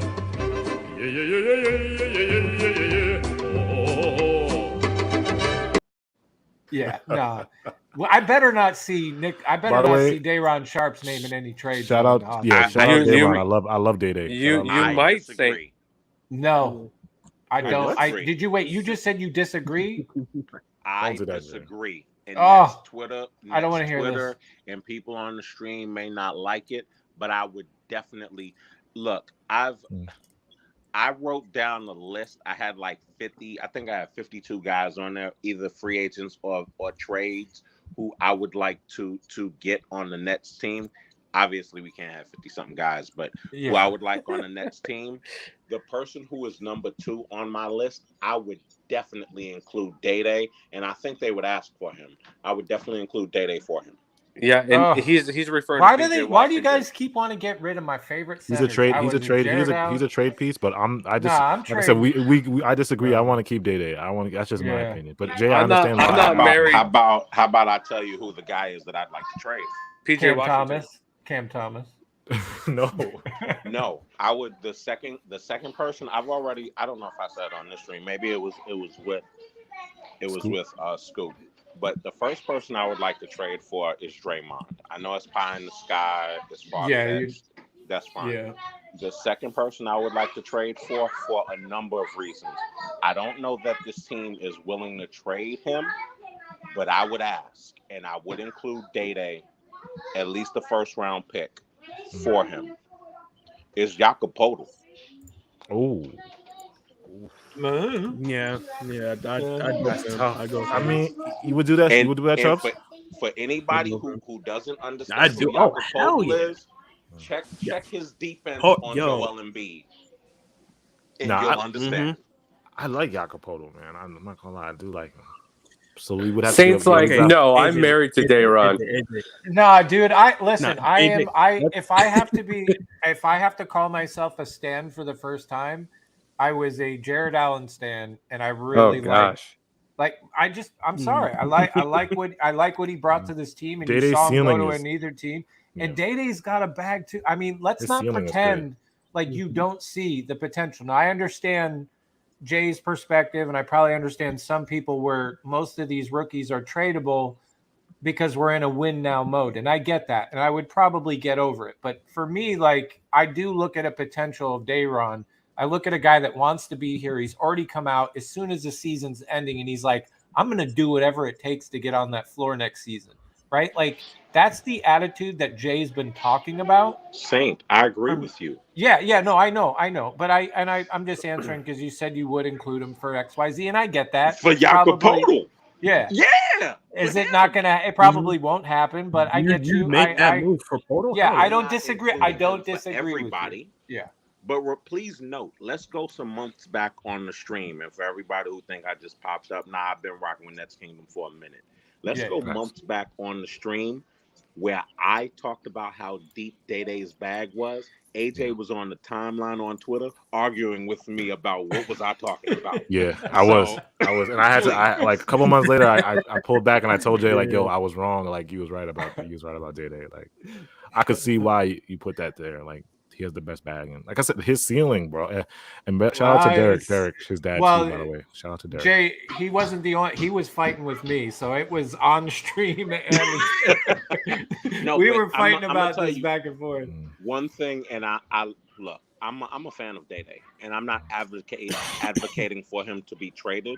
I'm willing to include him in trades for certain people. Jacopo would be one of them. I'm gonna tell you though, one of the reasons why, and a lot of fans don't necessarily get this, Day-Day ain't that tall.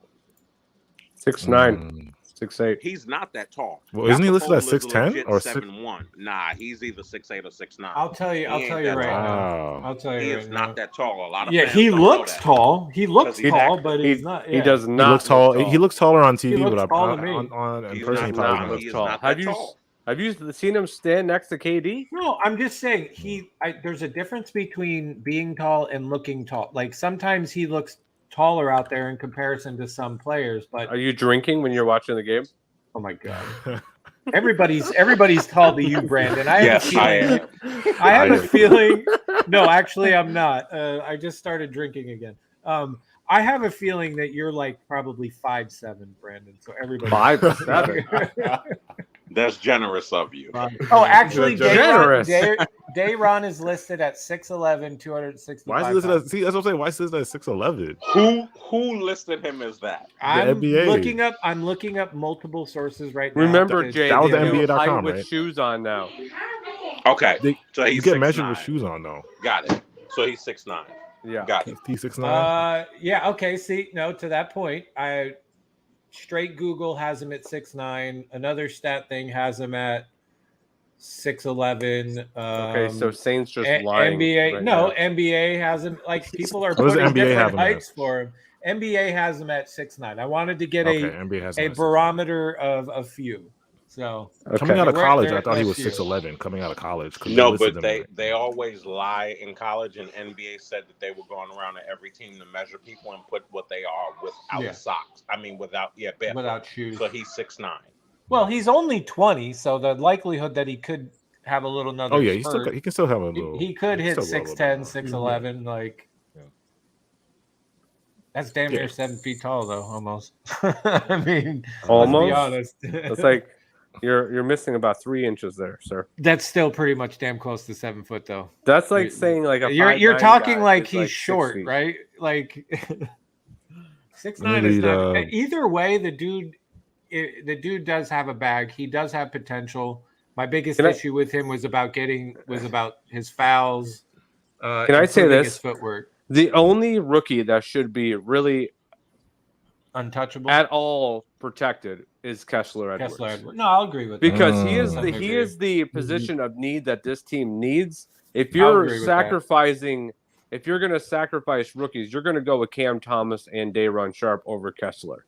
Because we have so many bigs on this team that I feel like he is expendable in a trade that makes sense.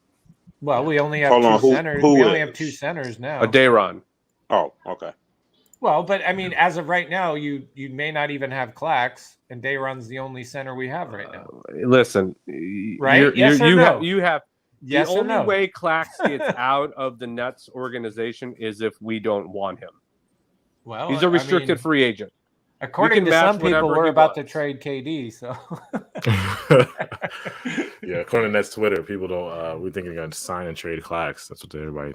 I guess part of it too, though, is like I agree with what you guys are saying about moving on from rookies, but I think the issue that Nets are also going to run into an issue is and you can hear it, is they want guys that I don't think they want to just empty everything just yet again and have like a whole new squad. Like I definitely think they want some familiarity, and it's going to be interesting to see.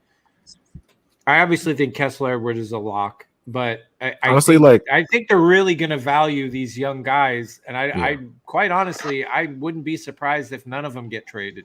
Kessler's option is expected to be declined, and then they can re-sign him. Yeah, they can re-sign him. I think that's great. It's 4 years. It's 3 or 4 years. Yeah. Give me 4 years of Cass. That's 4 years. I'm pretty sure it's 4 years. Give me 4 years of Cass. Yeah, because our young core right now, I think by themselves, like they could be a decent team. Like if we just take away KD, Kyrie, and keep our young core, like KD, Clax, Cam, I disagree with that. Mm-hmm. I think they could be a decent team, bro. Like just DDJ. Yeah, I'm not saying they would be the. I'm not gonna say they're gonna be championship. I'm just saying I think they could hold their own by themselves. I can't see it in the future. I'm talking about if they. What can you see besides PJ Washington, Brandon? I can see a lot of things. Shetty Osman. Like Shetty Osman. Tell us, Brandon, what you can see, because you can't see it. I can see the gray on your beard. Yeah. I can see Shetty Osman. I can see PJ Washington. Would you guys like me to get Just for Men and darken it? Would you like me to do that? No. You need to get. Yes. Like, tell us what you can see, though, Brandon. Quite honestly, what do you see in this offseason or with these rookies? What do you see? There's so much unknown that it's tough to say. So you can't see it, but because it all really depends on who's making decisions for us. Yeah. Because the person who's making decisions for us, the options are very limited. If there's a certain person who's making decisions for this roster. Can we have that discussion right now? And that to me, that is frustrating because we're not going to get the grittiness of a team that we actually need and the fan base deserves because of someone who's making decisions for us. Well, can we pause? Can we have all right, because I have a feeling there's about 250, 260 people watching right now. And listen, this has been a hot conversation since. Hey, before you go there, can I just speak on what AJ Gibbs had asked before about the idea of Clax versus former 15th man Bruce Brown? Mm-hmm. One thing that I'm cautious of that nobody brings up, and he's actually someone who I would like to re-sign this summer, being Taurean Prince. And I can't give the full spiel because somebody was listening and I don't feel like getting in trouble. So with respect to with people who are like, let's give former 15th man Bruce Brown 15 to 18 million. Yo, we gave Taurean Prince 15 million a season. Oh my god! And people don't remember that. No, his contract was crazy. We did give him. No, his contract was crazy. Do not remember that. It only turned into a good contract because it was moved in a trade. Yeah. Can you imagine that he had been on our team for 2 years at 15 million a pop with the reduction that he was giving us? Ooh. Yeah, that's what y'all want. Okay. No. And to get in, okay, because we're gonna have the Sean Marks conversation, right? And I think you do need to put up a new poll, AJ, about how people feel about Marks. I don't know what parameters you want to use or what wording you want to use, but I think and we could start it off with Caesar saying Sean Marks signed Ed Davis and Jared Dudley. Were they? I was gonna laugh at that. Why? Caesar, I don't know if you're trolling, but I never quite listen. Man. Between the two of them, Dudley. I love that Jared Dudley was very vocal and willing to get in people's faces. I felt that about Dudley. I don't know, but if that's all we have to talk about as what we brought in as gritty, that's not good. Jared Dudley's gritty. It's not good. No, Jared Dudley, I love. Listen, Jared Dudley was a Jared Dudley. I love that getting up in your face Listen, is gritty. I But don't if get these it. are our gritty players that we're talking AJ. about. Do you remember the Ben Simmons and Jared Dudley fiasco? Do you remember Yeah. the face Ben Simmons gave Jared Dudley when Yeah, he got in his face? Like, he said, "Who the fuck is this guy?" exactly. He looked at him like, "Who the fuck is this guy?" Like, nobody was scared of Jared. Like Jared Dudley's vocal, but nobody's scared of no Jared. What? Dudley. My holy king, KD is getting in Sean Mark's way. What?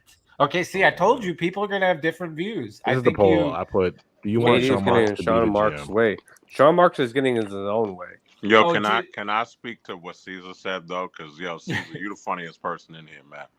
I'm gonna tell you, I think you're trolling, and it's hilarious to me, especially. I if don't you're think not. he is. People who think Jared Dudley is gritty, they come to Brooklyn and they think that black people that they see in Cobble Hill are thugs.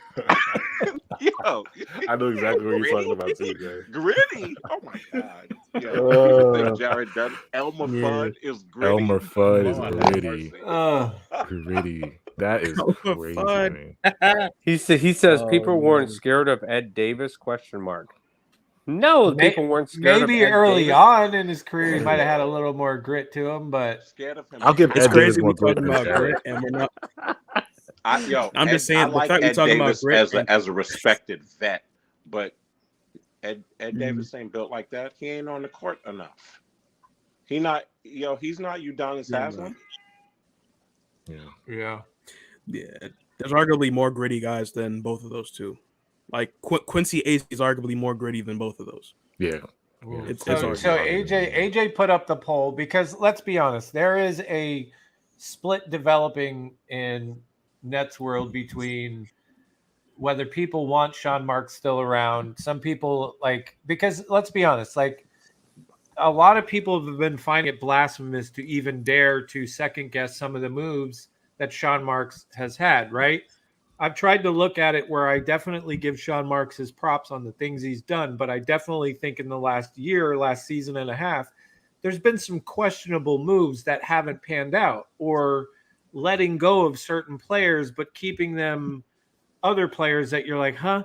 So there has been some questionable stuff. And I'm not I know some people are, I always find myself in the middle where I can look at and give Marks his flowers for some things, but there's these other things that are so glaringly obvious that I'm like, yo, I can't just sit here and ignore Sean Marks. Bro, I'm not going to give you just a pass because of what you did when you first got here, right? That's great. I think every Nets fan is indebted to you of what you did to create and help create to get us where we are. But since that's happened, your track record hasn't been the greatest. And then the fact that people, when you try to talk about it and people lose their, how dare you talk about Sean Marks like that? He is, they look at him like he's an untouchable of conversation. It's right. Saying, can you please make that voice again? I will. Yo, I will. If I get to it before you again. make that voice, I'm trying to read some of the chat because good I luck. like when people, I like it for people to listen back to what I say versus what I don't say. Taka Kari says, Udonis, you want Udonis? When did I say I wanted Udonis? Yes. You got gotta listen. You gotta listen to it like a something that he's not. He didn't say I want Udonis on my team. He's using his behavior and actions as an example. People need to. Yes. You need to understand that we're not advocating for Udonis. Jay is not. And Jay Juice, John Butler Jr. Let me tell you something. We have no picks in the first or second round. I'm not disagreeing with what you say. Definitely would be an asset. Jay Juice. But we have no picks. So I really don't want to comment on the idea of drafting anybody because we have no picks. Maybe we'll use next year's money and buy one, but a lot of fans don't know. Do you think Sean will trade back? Sean traded all of our draft money for this draft in the DeAndre Jordan trade. He traded it all to Detroit, and a lot of fans don't know that. So the only way we can get a pick or picks this year is to use next year's draft money which technically another team would be picking for us, and we couldn't do that trade until after the draft, technically. So yes, absolutely, John Butler Jr. would be great, but we ain't got no picks. So I mean, I guess the whole point of this conversation too about Sean Marks is that it's like I'm not, like I said, I'm not. It's not. I'm not advocating for a massive indictment on him, but I am advocating to have a real conversation to at least like be able to talk about where Sean Marks hasn't done his job. And again, for the people did you just see what was just reported? That is major for Portland. Whoa, what? I did not see. Mike Schmitz was given their assistant GM job. Oh. Okay, Woj tweeted, ESPN NBA analyst Mike Schmitz is finalizing a deal to become the assistant GM with Portland. Schmitz will play a significant role in the new GM, Joe Cronin. So how does that affect us? It doesn't. Okay, good. That's major for them, though. That is good for. No, I mean you need somebody. As long as it doesn't affect us, I don't care. I didn't. The way you said it, I was like, "Oh shit, is he going to tie this to the?" Why do you have a picture of Sean Marks' face up there? I don't know. Ask AJ. AJ put it up. AJ, that's how Sean Marks is looking at everybody in the chat right now. That's how I put it up. That's how he's looking at you guys. AJ and I both have control. That's how you know he's checked out. He hasn't gotten a haircut. Yeah. He looks droopy. You know, he just looks checked out. Do you want to? AJ hates it when I put this photo up. Oh my gosh! Don't put that up. Hey, AJ fellas, like this. Tim Ryan is yelling in the chat. We have picked 23. Someone correct him. No, let me correct you. We don't have pick 23. We can defer the pick to next year. We have until June 1st. If we defer the pick until next year, pick 23 is still Phillies. We do not currently have pick 23 because June 1st, which is less than a week from now, we have to make a decision. Either keep pick 23 for this year or defer the pick unprotected for next year. And it would make the most sense to defer it to next year. It doesn't make sense to keep pick 23 right now.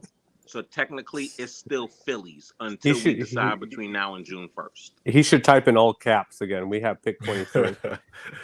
Nah, and type in all caps your apology. That draft, I forgot what the guy on Twitter who be at the draft. He's like he talks to a lot of agents. I forgot his name though. I retweeted him. He said he's heard around everybody in the draft that we're going to defer it. Like a lot of agents told him we're going to defer it. Are you talking about Mike Schmitz? Was it Mike Schmitz? Yeah, that was him. Was that Mike Schmitz that tweeted out? Mike Schmitz is the biggest draft guy at ESPN. He might be. He might be Mike Schmitz as their assistant GM. But yeah, there was a report that we're going to like. I expect us to defer it. I don't expect us to use it. Well, I mean, you see them work. I mean, listen, again, that's another one of those things where it's like you see how many people they have worked out. So it's obviously they're weighing, and they even said it like they're going to weigh all their options. I mean, the Nets have been good as a whole at using their draft picks, I think. So they are looking at it. Whether they use it or not will be interesting to see. I mean, it's not a super deep. Our scouting is amazing. Yeah, our scouting is like on point. Do you know who that is? It's not Sean Marks. Hey, Jay Juice, next year's draft is supposed to be better than this year. So how would you know? How would you know next year's whoever we draft won't play a significant role? Yeah, I don't think this draft is it. They got some key, like there's some okay guys, but it's definitely not a strong draft. This is not a strong draft. Can I Jay Juice and different people are trying to understand why we would defer the pick until next year. A few things. Yeah. One, first and foremost, do you expect Philly to be better next year than they are this year? No. And this is you may expect them to be better. I personally don't. It is an unprotected pick. I don't think that they will be better next year, thus picking worse than 23, which would affect us. Now, for those who are saying, but we could use the pick this year, Here's the problem with that thought process for me. We're a team that's a championship contender, right? You already saw that Coach Nash was not willing to play a rookie who many of us thought could help us in the playoffs, that being Kessler Donovan Edwards. Do you think he would play whatever rookie is drafted this year in the playoffs? Nope. In next year's playoffs? No, he would not. That would be a waste of a pick. If those two things don't suit you, let me give you a third thing. Next year's team, as it stands, we will have the 3 rookies from this year's team on our team, with the potential of also adding David Duke Jr. on next year's team, because either we sign him or another team is going to sign him. Let's argue and say that David Duke Jr. is also on next year's team, a back of the bench type guy, right? That's already 4 guys who are rookies this year, will be second-year players next year. Who are our 2-ways going to be? Probably Craig Randall II will get one of them, and maybe Raekwon Gray. I've previously said Marcus Zagorowski. Here's what happened. Marcus Zagorowski suffered a plantar fasciitis season-ending injury in March. Yep. Damn. That's why he was cut by the Long Island Nets. Is he still in line for a potential 2-way contract? One, I don't know how recovery goes for plantar fasciitis when you have a season-ending injury in March. See, I'm glad you clarified that, because I just heard that the other day. I was unaware that they actually cut him. Yeah, but that's why he wasn't at the workout today, right? That's why he wasn't at the workout today. A little bit of concern. Like, do we see the Nets bringing him back? He had a season-ending injury, and a lot of people were not clear on that. So we don't know if he'll be given an opportunity to get 2-way. We don't even know if he'll be healthy by the time Summer League comes, where people are battling for that. So we've already talked about 4 guys who are rookies this year who have made an impression that they may be able to secure a roster spot next year. We also have 2 2-ways who would also basically essentially be rookies. That's 6 guys. You want to draft another rookie? So 7 out of 17 potential roster spots are either rookies or first-year players on a championship contending team? How does that possibly make sense? And the rebuttal, and for Jake, because I see this guy's like, put it in the chat, like, and I'll post it up there. Like, he just laid out a perfectly understandable, makes sense argument to deferring it, other than just, well, we could get a guy that we could use this year, which we can still do by signing other players. Like, give a legit reason of what the value of using it this year is, more than deferring it, where you're going to have a deeper draft and potentially the team that you got it from might not do as good as they did this year. Yeah. Like, give me a good enough, like, because I'm a fan of deferring it personally as well, for a lot of the reasons Jay just mentioned, especially if you're bringing back all the young guys and rookies from last year.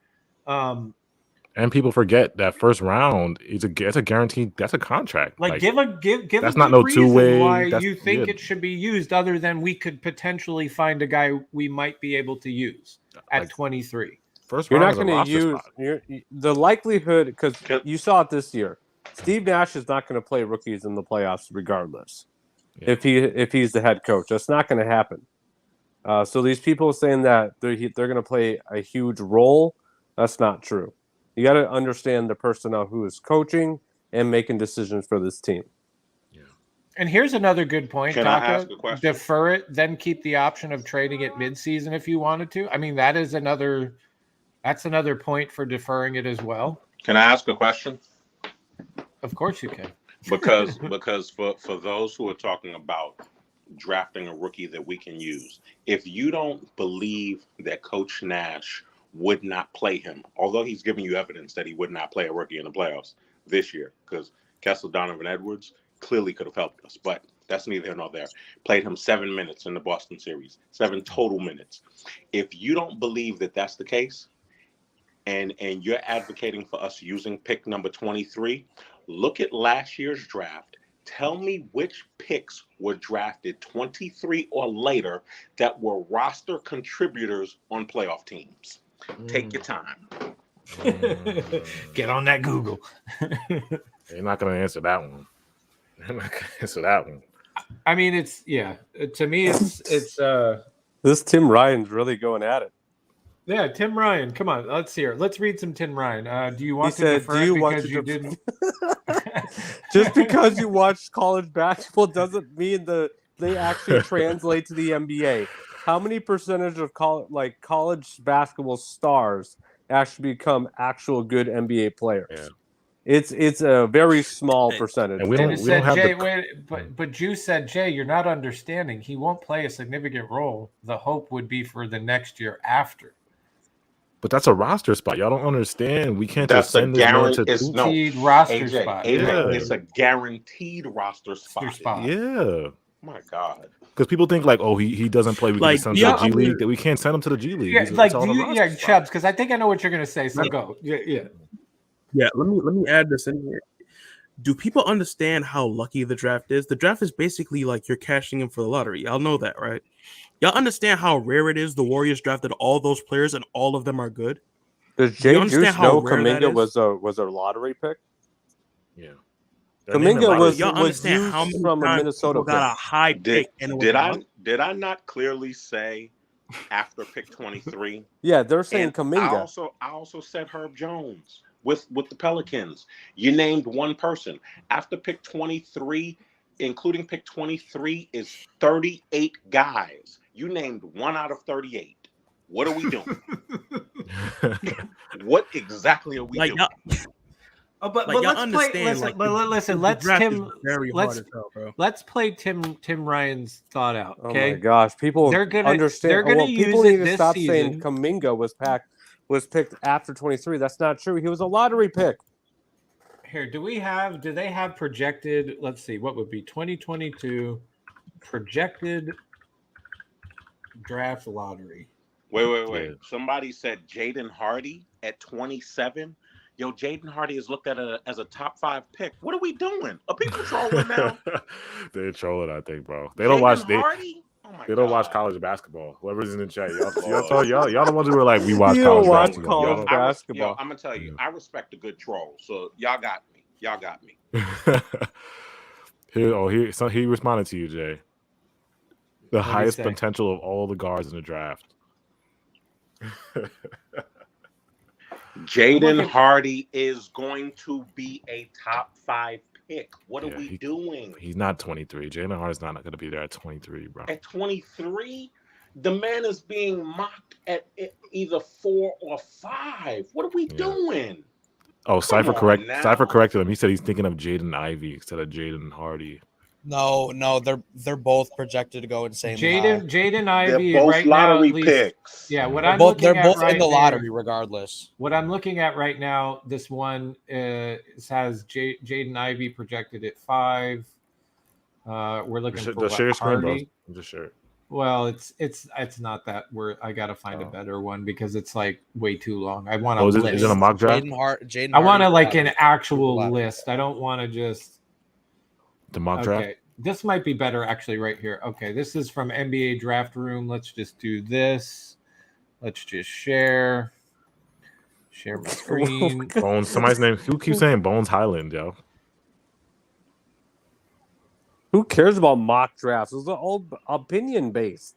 They're not factual. Mock drafts change every single week. Listen, buddy, we're trying to put a show on here, bro. Hey, the person who said Bones Holland, you are absolutely right.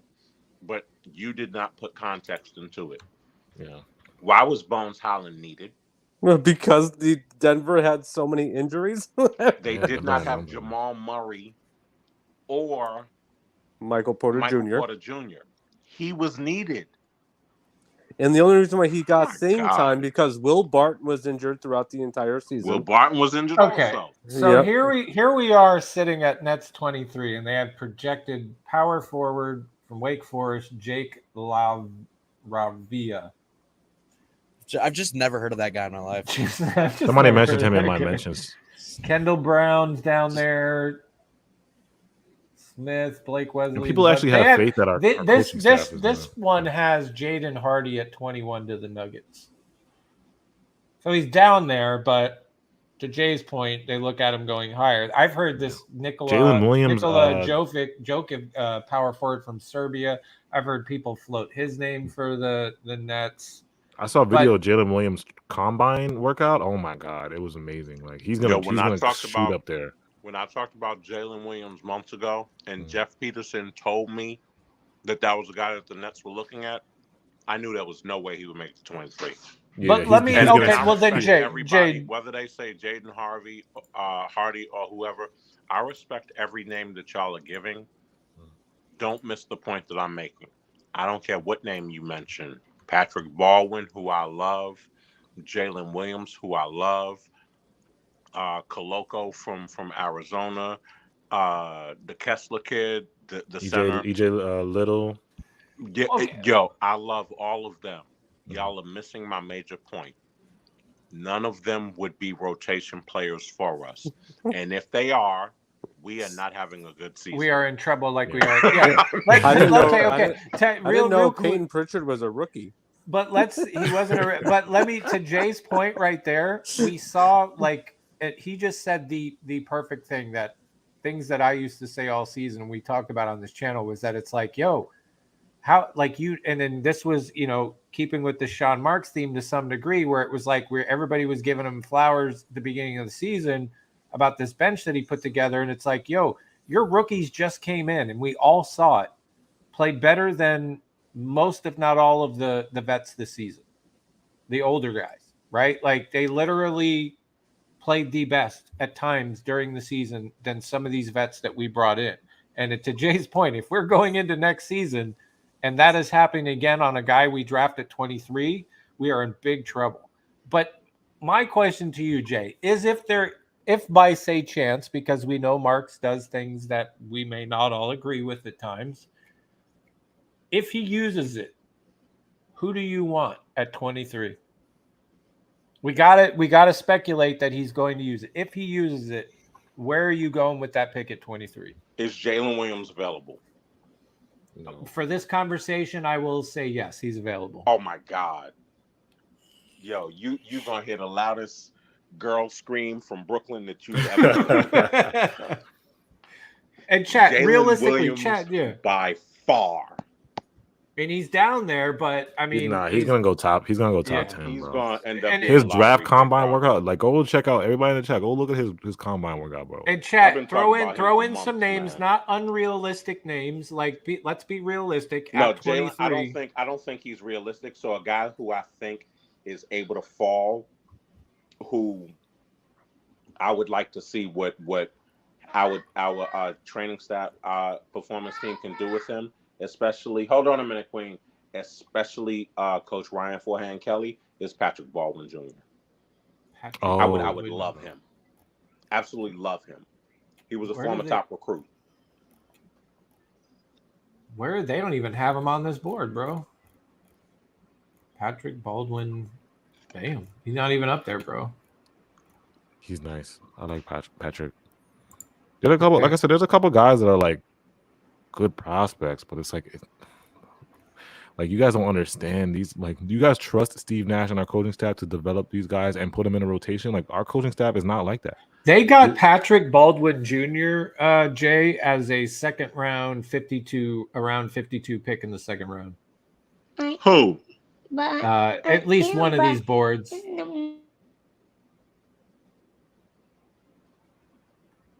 He got all-star that was little Jude. Yeah, I mean, I'm just saying this.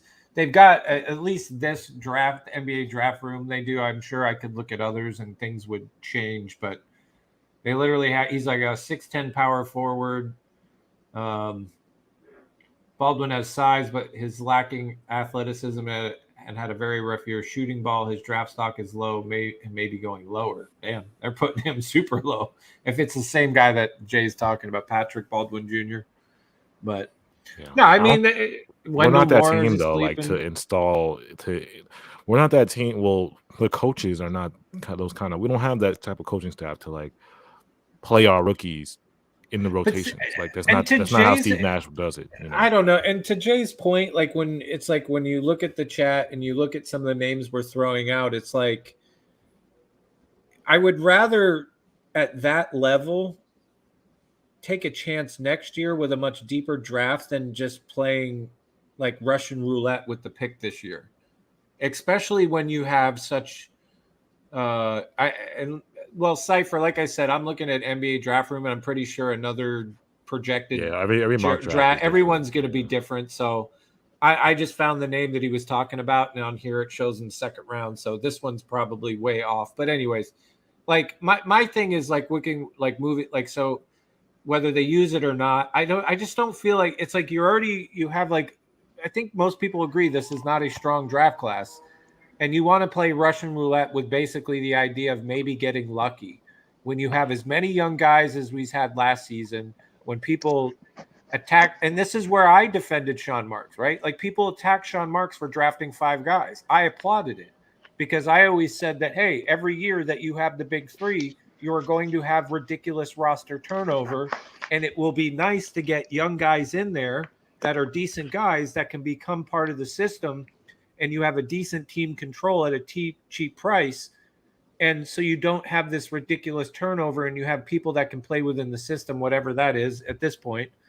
But again, I'm willing to push it off to next season for that. Some people have different views. Like Edmund just said, some people think it's strong. I mean, what? Let me ask compared to which draft?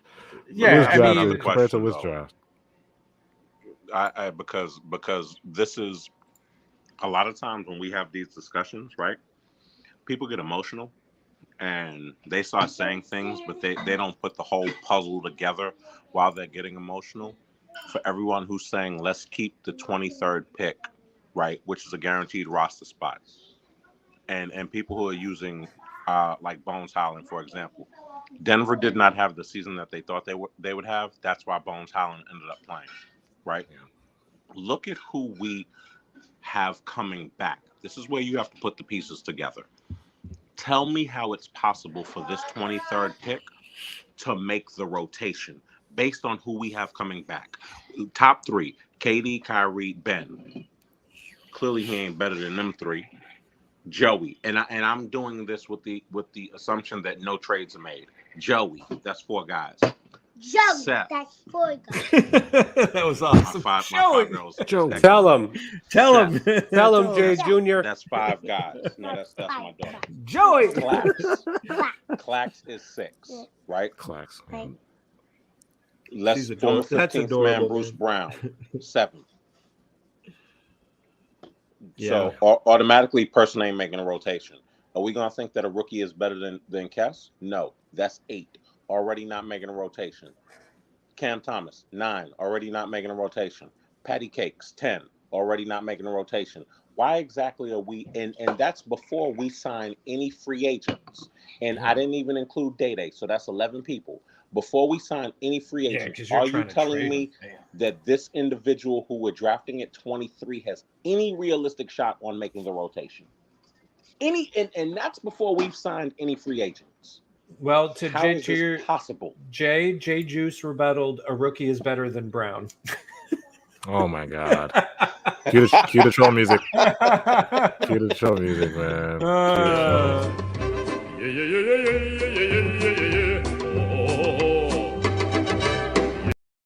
He has been in their system for like 3 years, dude. You think that he was? Stop. Well, hey, at least we know Jay Juice does not want Brown back. You don't want Bruce back. I mean, okay, we can move on from the pay. I mean, listen, again, it's another one of those things I think people are mixed on. I'm not willing to take a gamble. I'd much rather wait till the following year. Yeah, I don't know. Juice, Jay, the person we'll draft will be the 13th for him. Bro, but you're telling me you don't have the option. You need vets. But let me ask this. Okay, and this is another thing, and then we'll move on from this. Jay Juice is at the same time, if we're trying to win right now, would you much rather fill the role those end of the bench roles with people that you don't have to do a lot of work on that can contribute to actually winning the championship, opposed to vets wasting a roster spot on somebody you're going to have to develop? I mean, the point is that we're trying to win a championship. We've already drafted 5 rookies the last season. I think we're good for right now. Like we can use it as an asset, maybe in a trade. We can Saint, hold can off. can we address what Tone said? Because I'm not calling another man. I'm not calling another man pretty. All right, I'll call him for you. Pretty. Tone What's said, that? Tone said Pretty Tone. draft a stud at 23. Who's the last stud that was drafted at 23? And I'm not trolling, but who's the last stud that was drafted at 23? Do you think I could Google those last exact words? 20. Karis LeVert. Didn't he draft? I don't think he was drafted at 23. Was he 23? What And he's stud, not a stud. in the NBA was? He said he's not a drafted stud. at 23? I mean, if you want to call a spade a spade, he ain't a stud. OG Anunoby. All right, Was he I at just 23? pulled up. I just It was pulled close. up the. Okay, here we go. I have the official history of NBA draft picks at 23. Tell me if you recognize any of these names: Darius Bazell, Aaron Holiday. Okay, OG Anunoby. Yep, not OG. bad. Ante Zizic. Who? Rondé Hollis Love that Jefferson. Who? Yeah, Nah, he I'm was playing. Shout out to Rondé. Rodney Hood. Solomon Hill. Fraud. Yes. John Jenkins. No. Yes. No. Trevor Booker. Oh yeah. Ew. There we go. Nikola Mirotic. I love that guy. Whoa. Nikola Hey, Mirotic? Oh, no. Hey, Mirotic. say, no, you don't butcher that. Some of those man. real I people you're just naming. butchered it. Nikola I just butchered Mirotic. it. Nikola Mirotic. I'm sorry, my whiteness Listen. is showing through. Amari Casapi. I know his. I can't Amari remember. Caspi? None of those guys are studs. my except for favorite. OG. My Listen, favorite. Mirotic Costa is killing in the Koufos. Euro League right now. It's Costa Koufos. Yeah, Costa Koufos. I actually low key like this one, Wilson Chandler. I kind of liked Wilson. Josh He's not a Boone stud, for the though. Nets. Oh yes. Francisco There we go. Garcia for Love Francisco Garcia. Yeah, he was a sniper, 30, man, for Sergi Sacramento. Sergi 32. Monia. I kind of like this guy too, Travis Outlaw. Oh my I, Yeah. I like this We're one. done. Why do you like Travis Outlaw? He was good for because Portland. I'm old and some of you guys were like 3 in 2002. I don't know. Maybe you guys barely even None know. of those guys Anyway, are studs. Travis Tyshawn- Outlaw. He well, was good although- in Portland. Although Hey, this whoever, one I do whoever like. said we could draft a stud at 23, you've named 10 to 15 guys. One guy has stud potential. but has not been healthy enough to Tayshaun be a Prince. stud. Tayshaun Prince was nice. I'll give him that. Tayshaun What Prince year was actually- that? 2002. My God, man, 20 years ago. Stop. Brandon Ingram. Funny I'm years sorry, ago. Brandon Armstrong, Deshaun Stevenson, Deshaun Devon Stevenson. George. I'm only now in the 90s, by the way. Bobby Jackson, Tyronn Yes. Lue. Ew. Yes. So we now all in agreement that the pick should be deferred. Hey, Yeah. the first 23rd pick was in 1961 by Jeff Cohen. Was it JoJo White? And then there was no drafts nobody was selected from 62 to 68. And Johnny Baum was the next in 1969. Wow. That's my favorite NBA player. I don't know. So I mean, to Jay's point, listen, are there guys? Yam Brown, I get it. He said Jimmy Butler was drafted at 30. Listen, are there guys that fit through the cracks? And like I said before we went down this rabbit hole, is it really worth playing Rashum Louette with a pick that could potentially be used in a trade, potentially get you a better version of the pick next year, depending on how you view the 76ers are going to play, or try to get lucky on drafting a guy we really don't need right now? Jay Juice, I'm respectfully always right. Sorry. Make your decision based off that. But I get it. Either way, let's move on. I don't know what haven't we covered, AJ? I think. Do we want to Yes, throw sir. some questions out there? Just like we'll do a little bit.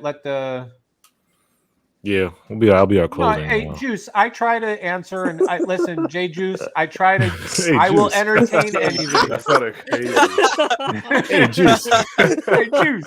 Hey, Juice. Hey, OJ. Like, what are we doing here? Like, Nah, Juice, Brad, listen. if you see these, we have the craziest names that come in here, bro. Like Yeah, throughout I the love it. season, it'll be the craziest name. No, listen, I will entertain, dude. I will always say this because it was always one of my favorite. Is I remember entertaining when people said they wouldn't trade Patty Mills for Ben Simmons, and look where we are now. So I will entertain anything. said and I that? will try.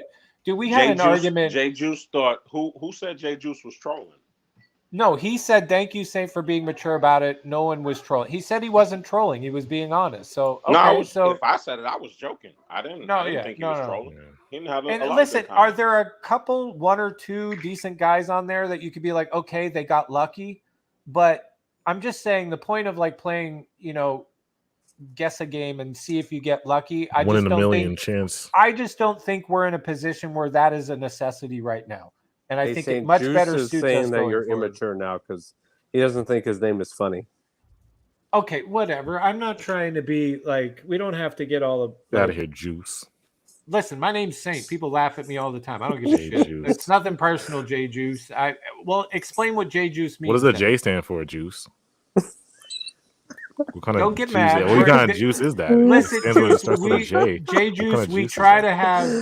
to have. I mean, yeah, because I could think of No, a that's couple jungle things. juice. Jungle juice. Jungle.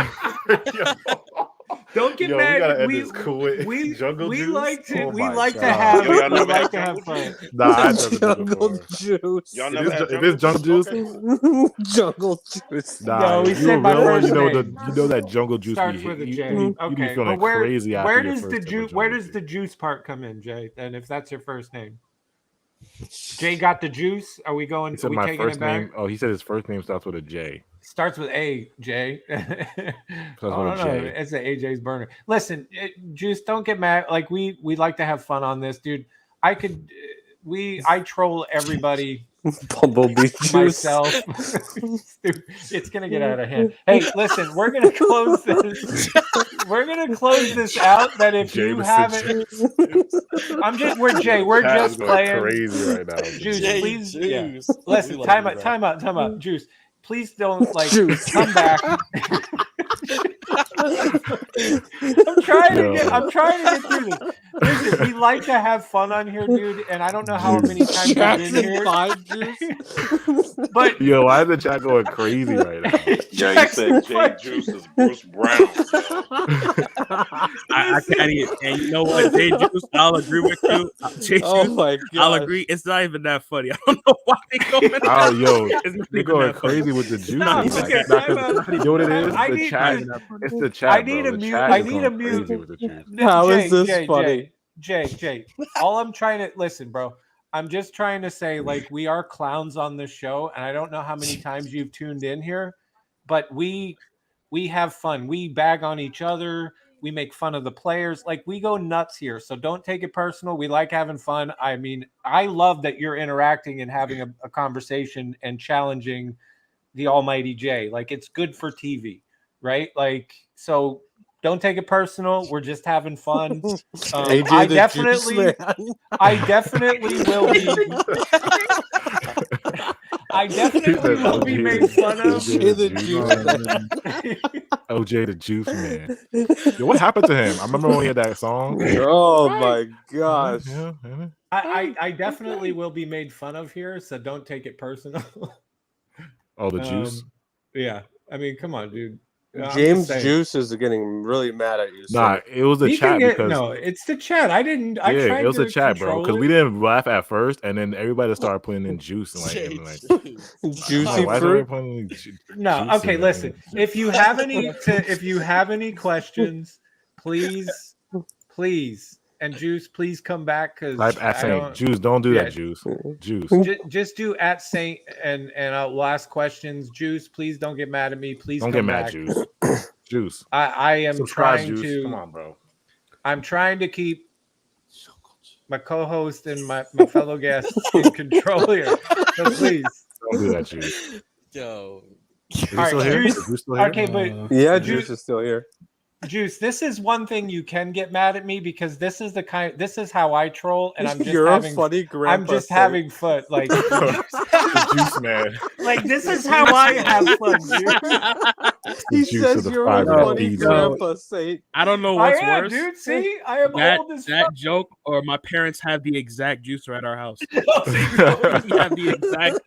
How you We have have this that juice, yo? exact juicer our house. Got that juicer, bro? All Caribbean parents have that exact juicer. Nah, The you're juice- right. Juice- I bet It's you juicy, Juice doesn't. like Juice said if y'all knew me in real life, you wouldn't be calling me soft. Yeah, Juice is probably like 6'7" and he's like yoked and like. Where did he works get out at that the gym name every from, day. though? Wait, who's Why do they calling call him him soft? Juice? I don't think anyone. Nobody's on calling you soft, Juice. We're just having Nah. fun, bro. But the, seriously, is somebody don't- in the chat? Someone in calling the him chat soft? calling him soft. I don't Yeah, know. people Hey, have no. called him. Juice has just become goat status here now, dude. You're the Juice Man. You need to change The your name Juice to the Man. Juice Man. The Juice Man. Juice Man. All right, but shout out to Big Q. What assistant coaches should the net? Yeah, actually, good question, Big Q. Appreciate the super chat. Somebody did ask through this question to Jay earlier on, but we were in the middle of some madness. Jay, I'm going to throw this question to you. What assistant coaches should the Nets add to the staff? Shut up, guys. I gotta say, someone said juicy fruit. All right, enough. Let's get back to Juice, let's get back to real talk here.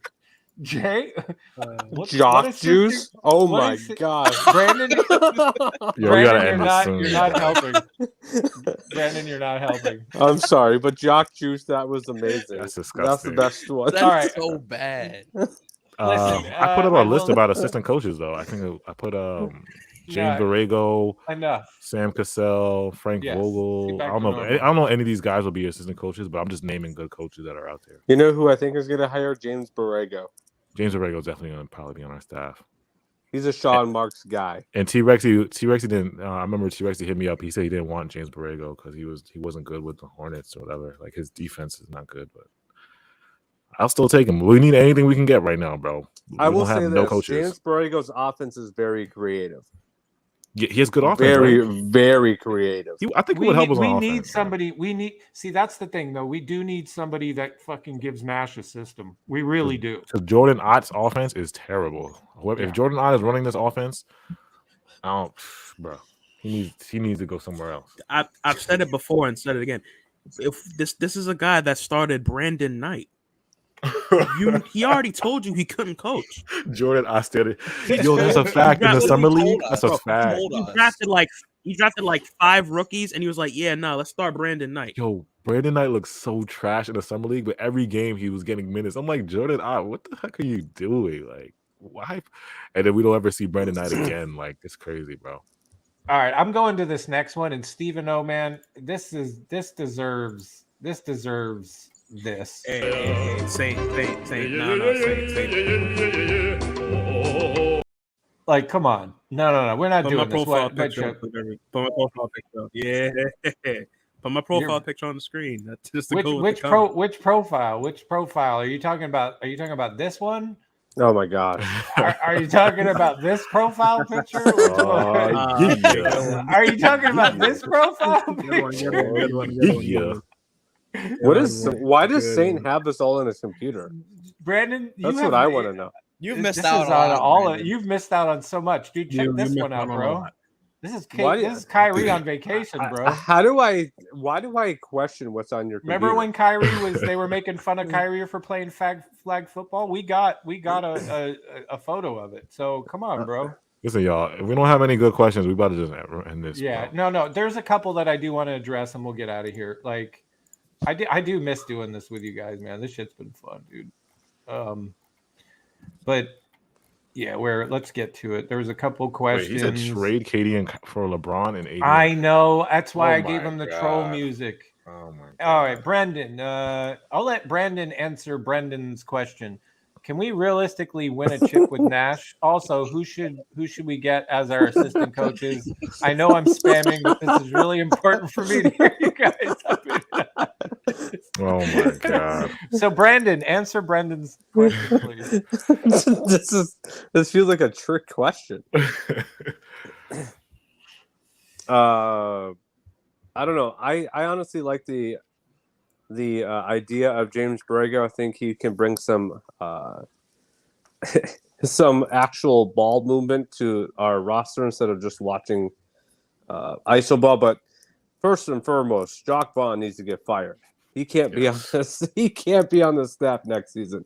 He has to have a new lead assistant. I think Steve Clifford needs to come down. sit on the bench, stop being in the advisor role. I think he needs to bring legitimate head coaching to this staff, whether that's James Borrego, Frank Vogel, anyone with actual head coaching experience, he needs to bring. Jock Vaughn does not count. What he did in Orlando was a travesty. That man had Tobias Harris, Victor Oladipo, Nikola Vucevic. He had a bunch of young talent, did nothing with it. Yeah. So that tells you that man cannot coach. And James Borrego ended up taking over, I think on the Orlando Magic when they were on. It was I think it was Steve Clifford. Oh yeah. I know he was one of the assistants. I think he might have been one of the assistants, but Doug, that's a great answer, bro. Great answer. Hey, okay, and to close it out, we are going to end on this one once I pull up this. Somebody said trade Nash for Popovich. All right, and we're going to close it out with the last question of the night is going to be from Cesar Hernandez. If you want to know y'all's he just wants to know what our definition of gritty is. When I hear gritty, I think of a lockdown defender. Yeah, Dudley looks like a clown, but he locks shit down. Don't need to be assholes. So we're assholes now. But is that what you're saying? Are you calling us assholes? I just want to clarify that. We're having fun. The definition of gritty. This is me, I guess, being an asshole. Containing or resembling grit, courageously persistent. I'll give it that. Having strong qualities of tough, uncompromising realism. Gritty is just not a lockdown defender. That is a definition of gritty. Now, how does that translate to basketball? He defined it as a lockdown. It's not just a lockdown defender. Like gritties are guys that just you don't want to play against. Like they're pests. They're annoying. They're tough. Like I said, Pat Bevs or Draymonds. They're guys that you just like. They do the little things. A gritty player doesn't need to be an asshole. Yeah. Well, oh no, most of them are not. Okay. Fair to you. No, he's like, no. Yes, they do. Okay. Yeah. Yes, they do. What do you mean they have to? They don't. They have to. They're going to be. I would say they're going to be the instigator. They're going to be protective of certain players. Kevin Durant won't get undercut, pushed around, stuff like that. That's Patrick Beverley not going to let that happen. Now, okay, how do I say this? To be clarified with what Caesar's saying, like as far as saying not being an asshole, like I don't need they need to be like just a straight dick, but what I will say, like just because somebody gets in your face or stands up for your homeboy doesn't make it an asshole. That makes them like a true one. Like, and you don't need a guy out there telling everybody to fuck off and you're a punk, you're this. Like, you don't need that. Like, the Morris twins. Yeah, that's a good difference. Like, you need somebody that's out there willing to like get in somebody's face and like pretty much let them know, like, yo, you're not gonna do this, and I won't back down. Like that's a level of gritty that I want to see. I'll give Bobby Portis gritty. We have one gritty player on this roster, but he hasn't played a game yet. Who's that? Ben Simmons. Okay, I see him. I'll give him like he got elements of gritty. He got the elements of that. He has some of that. Yeah. And the one big important part of gritty is, but we need another one. We need a dirty player. They can't be afraid. They can't be afraid to hold people accountable. The gritty guys they're gonna call out whoever. Like they'll get on the bench and call out whoever. They're not afraid to call out anybody. To Caesar's point, Jared Dudley did check some of those boxes, but I think we're asking, to be fair though, Caesar, I think we're asking for more. No one respected a little Dudley, bit more. Caesar. People laughed at him, even though he was willing to get him. Exactly. Okay. Perfect example of bridging. How was he?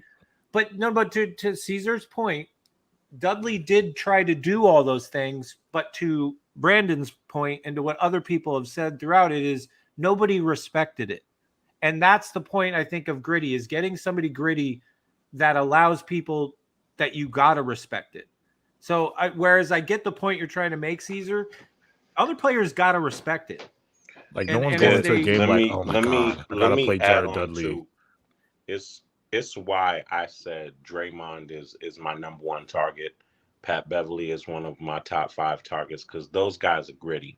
From this standpoint, when I say somebody is gritty, what I'm talking about is Sean is signed nobody gritty. The only person who in the last few years who's been on our team who has that grit in them, Jared Dudley is laughable, is someone that he did not sign. And that guy would be Iman Shumpert.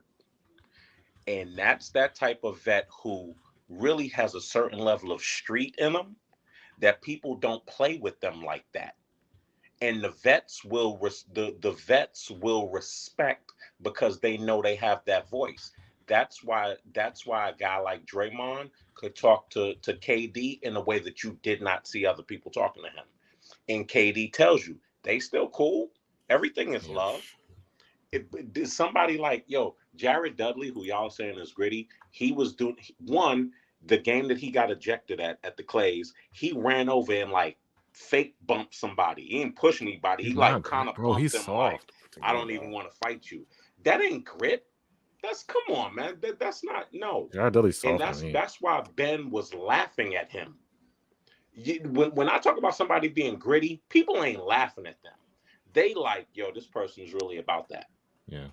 And they're still respected by their teammates and by people on other teams. We ain't had that type of guy. Iman Shumpert was the closest we've had to that, and he was never signed to a contract where he would actually be on our team. We ain't had nobody gritty. I get what you all are talking about in terms of being gritty. It's just like NBA fans talk about such and such is a dog. Nah, most of the people y'all talking about are dogs are like chihuahuas. We ain't talking about chihuahuas. We talking about that if you break in the house, they gonna do something to you. Yeah. Like a pit bull, like a presser, something like that. Yeah. The people y'all think are gritty are not gritty at all. Yeah. We need somebody like grab you by the jersey and like look you like, oh, like what are you doing? Like wake you up.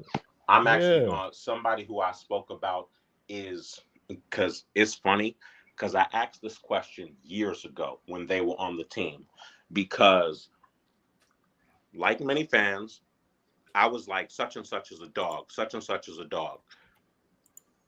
And I thought DeAndre Jordan was a dog.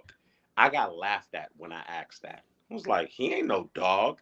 And this goes back to the 2019-2020 season where I was like, yo, DJ's a dog, right? I got laughed at.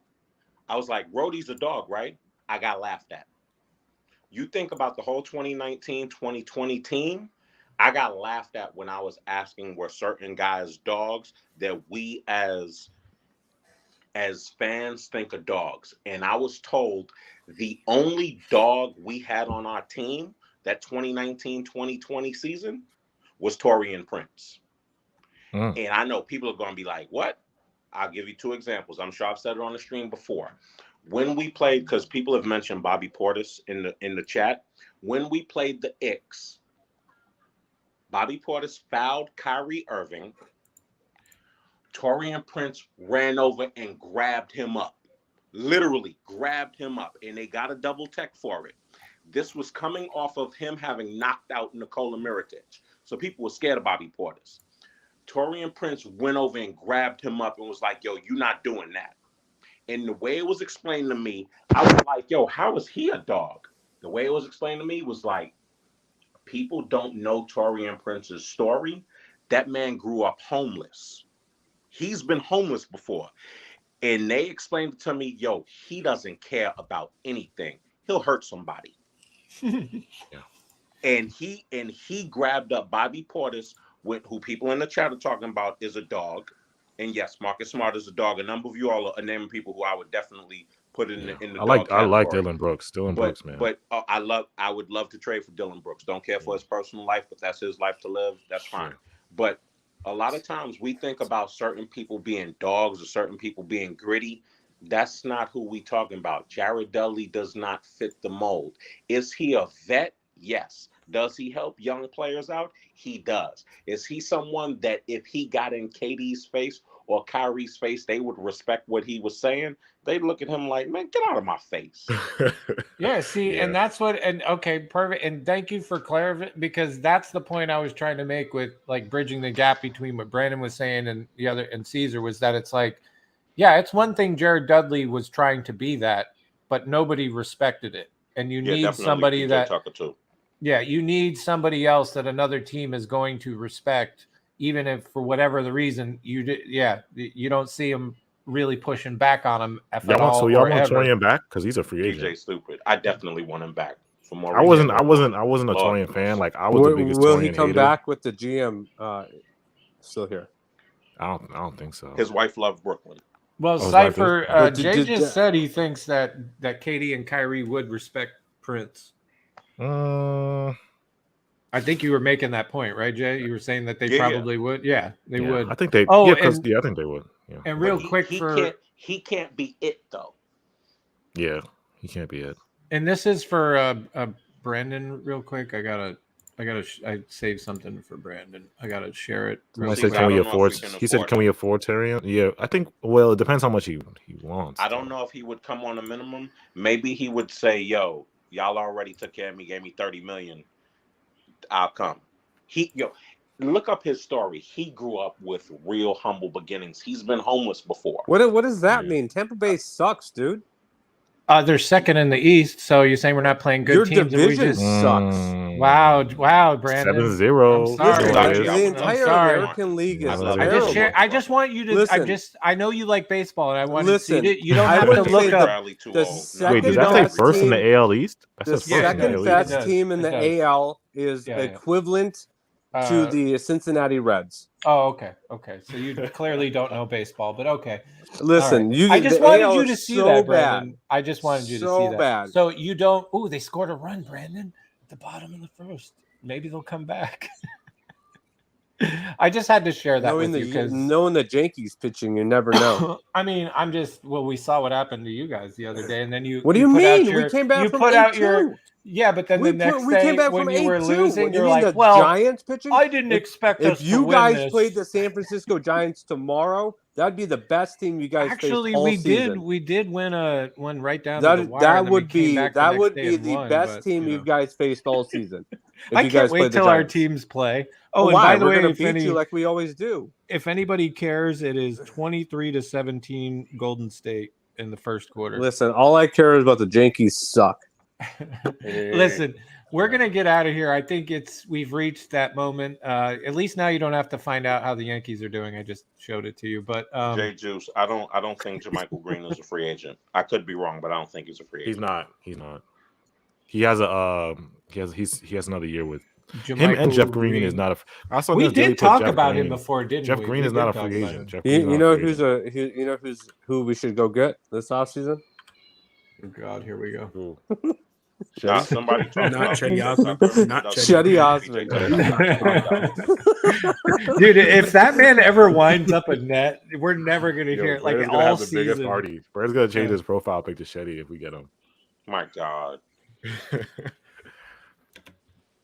Yeah. You guys would love Chetty Osman. Cypher said, "What are our chances of giving the TMLE to Jalen Smith?" Oof, I want Jalen Smith, but it's all up to Sean Marks, man. I would think it's high. I think he's gonna get more from somebody else. He's gonna get offers, bro. He's gonna get offers. Should. He's young, he's gonna get Indiana. Offers, Indiana cannot offer him more than we can.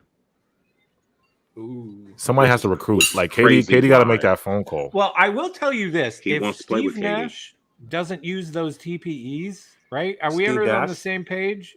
If Sean Marks, I'm sorry, does not use these TPEs, like, are we? There's a problem, right, Jay?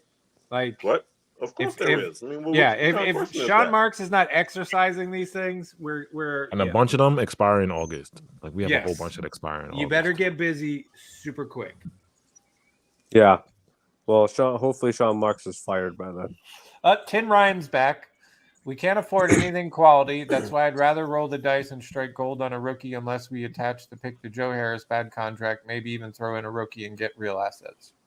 Now, like I said, attaching it to something else is something I feel like Tim I'm okay doesn't with. understand the position this team is in. We're not a rebuilding No, team. I think Tim does, but Tim, to his point, said he and I don't think he's, some people like to gamble, and he's willing to take a gamble and strike gold on a rookie.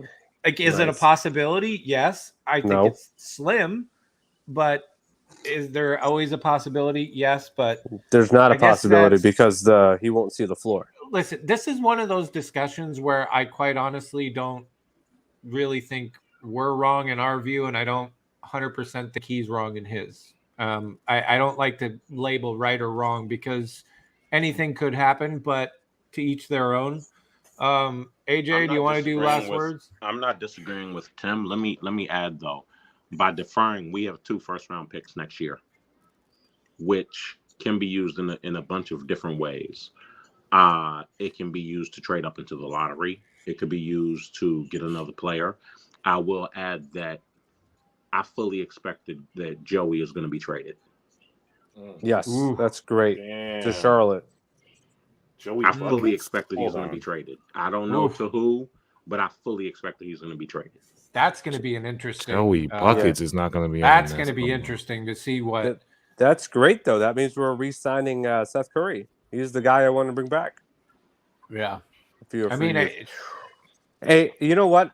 I think Charlotte is going to be huge in that. I think that we could probably get PJ Washington and Jalen McDaniels if we. With Joey's if we figure contract, out we can get a package. lot. We can get a lot. There's a lot of things. I think that we could get both. John Cummings said Alvin Gentry. Alvin Gentry just signed a contract to be in the front office of Sacramento.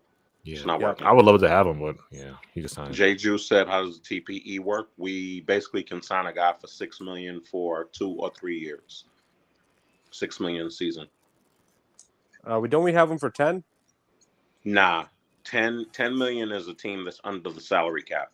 We're well over the salary cap. That's why we're relegated to 6. But how many? What are the prices on the TPEs that we have left? 11 point. Oh, one of them is no, my fault. Jay Juice talking about TPEs. I was talking about the MLE. We have 4 TPEs. We have one that's 11.3 million. That doesn't expire until next February.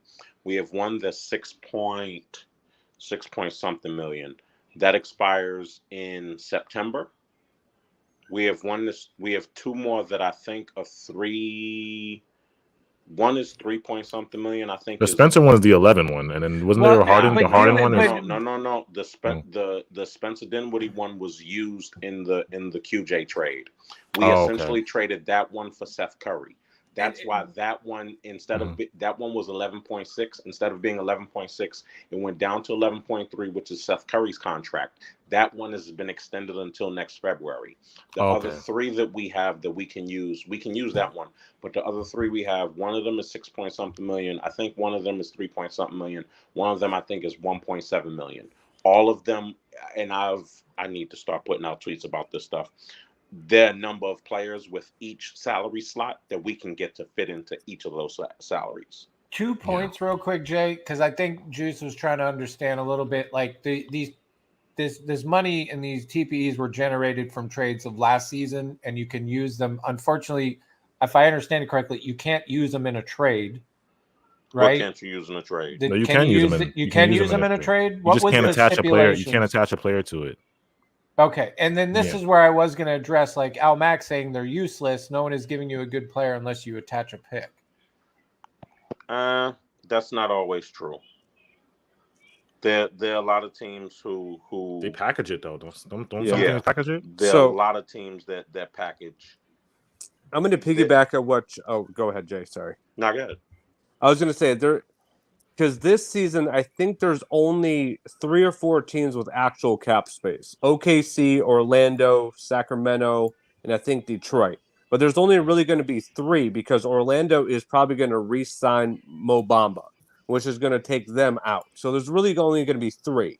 So not a lot of teams have open cap space. So there's not going to be a lot of free agent signings this season. We're going to see abundance of trades, which is going to be really beneficial for Brooklyn to use those TPEs in, because we can grab somebody who they want to throw away to make a trade work. So this is the perfect offseason to use those TPEs because there's not a lot of teams with cap space.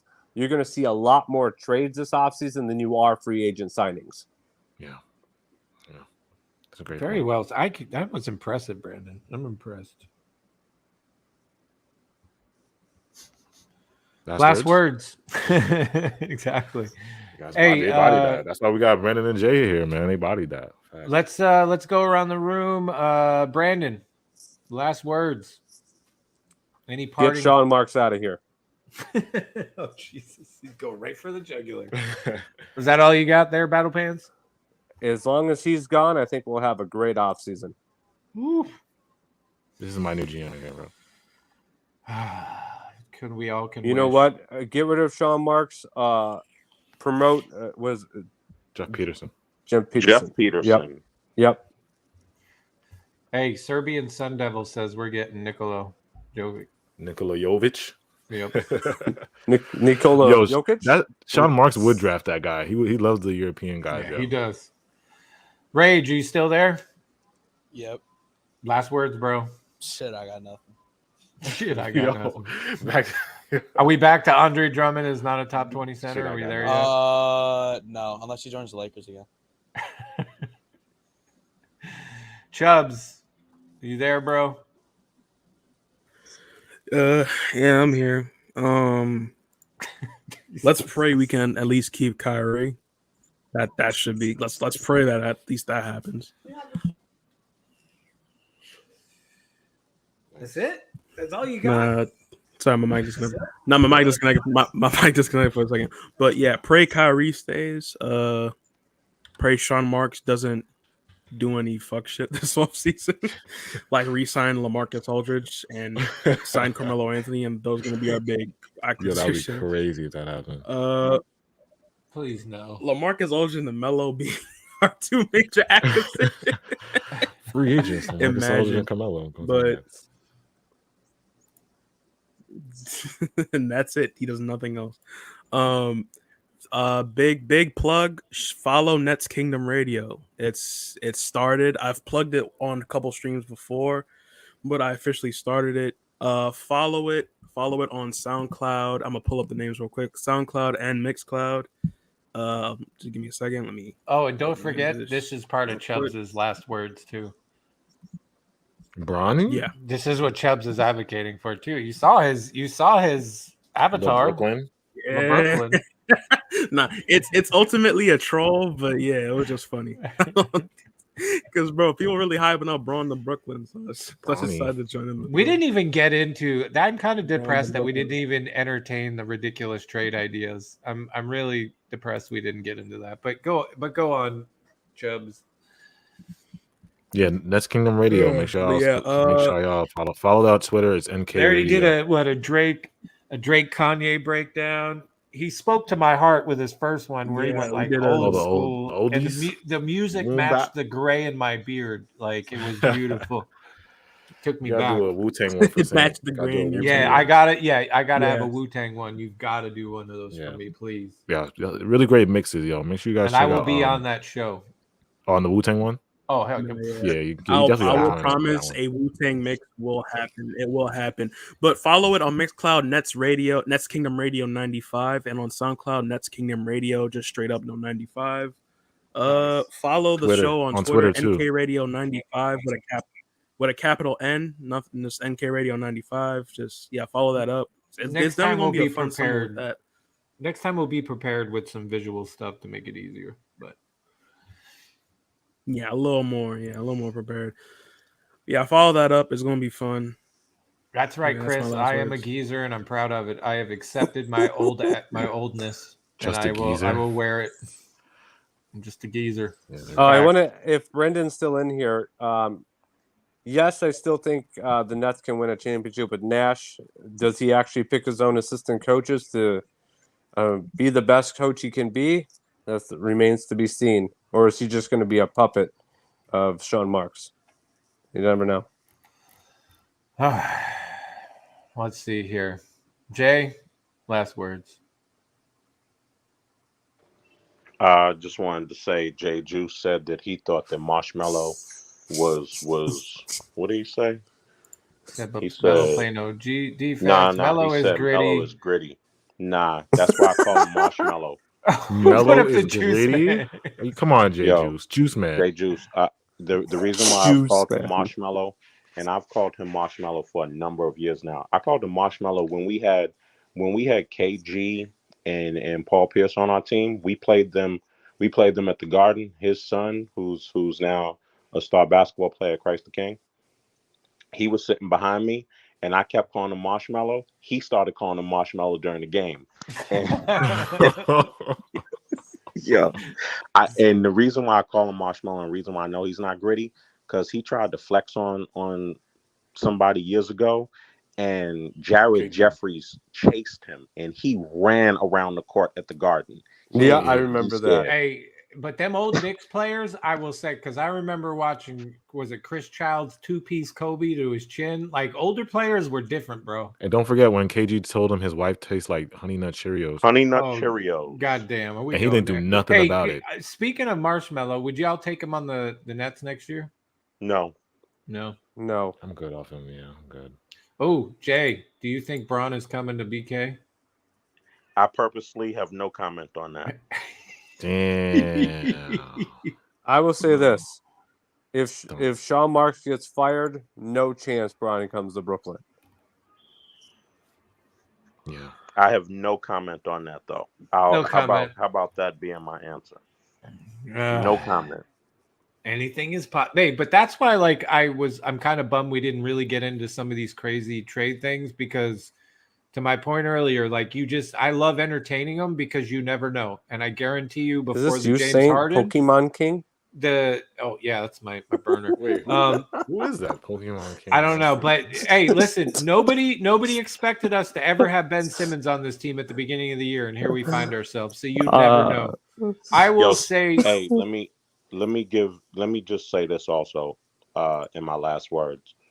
I'm going to speak for myself, not speak for anybody else. I was excited last year off season. I'm not getting excited this year. I don't want to be paper champs anymore. Enough of that. I agree. Enough of the paper champs and all this other stuff. Gotta show it on the court. And in order to show it on the court, we need different personnel. Yep. And keeping Kyrie is not a part of getting rid of Kyrie is not a part of different personnel that I'm talking about. He needs to be on our team. Yep. Hey, is this Steamy Chad? That is Steamy? Someone get Brandon out of here. That's hot and steamy Chad. Look, how is Chad going to come in here and not say hot and steamy? Yeah. This is like something, kind of like me and Battle Pants go back and forth. Him and Chad have a thing. It's kind of cute. No. Chad literally came into our spaces and said that he was taking a hot and steamy shower, like literally out of nowhere. And so that became his nickname. So now he just takes hot and steamy showers. All right. With that being said, Jay, my question to you is, if I since you said you're not getting excited, and I come into spaces next year after, say, within the first month of the season, and I tell you I'm worried, are you guys going to tell me to not panic, or will you guys, or will you guys actually listen to me this time? Yes, he's gonna do the hashtag panic in October again. Nah, I will say don't panic, because I don't understand the purpose of panicking that early. Well, not panic, but take my words a little bit more. What's the word? I get what you're saying, but I don't know the word going for to be it. The issue. And somebody had asked about assistant coaches, and I did want to say something about that. There's a likelihood that Phil Handy will not be retained with whoever the Lakers hire as their coach. Ooh. We need Phil Handy on this bench immediately. He needs to be elevated to the number one assistant. That way, if you are panicking at the beginning of the season because we've started out not good, Coach Nash is fired immediately, and Phil Handy, a real coach, is given the keys. Is he a Sean Marks guy? When whoever asked about what assistant coaches, Phil Handy is the number one person on my list, because technically he's not a free agent, but depending on who the new coach is for the Lakers, they may not retain him as an assistant coach. So he needs to be the head assistant on our staff. Hey, Jay, would you take a hot and steamy shower if we signed Phil Handy? Oh my God. Almac asked, are the Nets actually contenders? I think when you have KD, Kyrie, and Ben Simmons on your team, you have to be in that discussion. No, the question will be is, can they make it a reality? Listen, my last words are, and I'm going to use one of Jay's, is everybody take a deep breath. Stop buying into every little drama shit you see on Twitter or your friends tell you, or ESPN and a lot of those clowns. Like, take a deep breath. Are there some things to be concerned about? Yes. But the sky is not falling. Hopefully shit works out. And who knows? We may be having a stream. We may have a stream not too long where, yes, the sky will be falling. But at the very moment, a lot of these situations are very workable.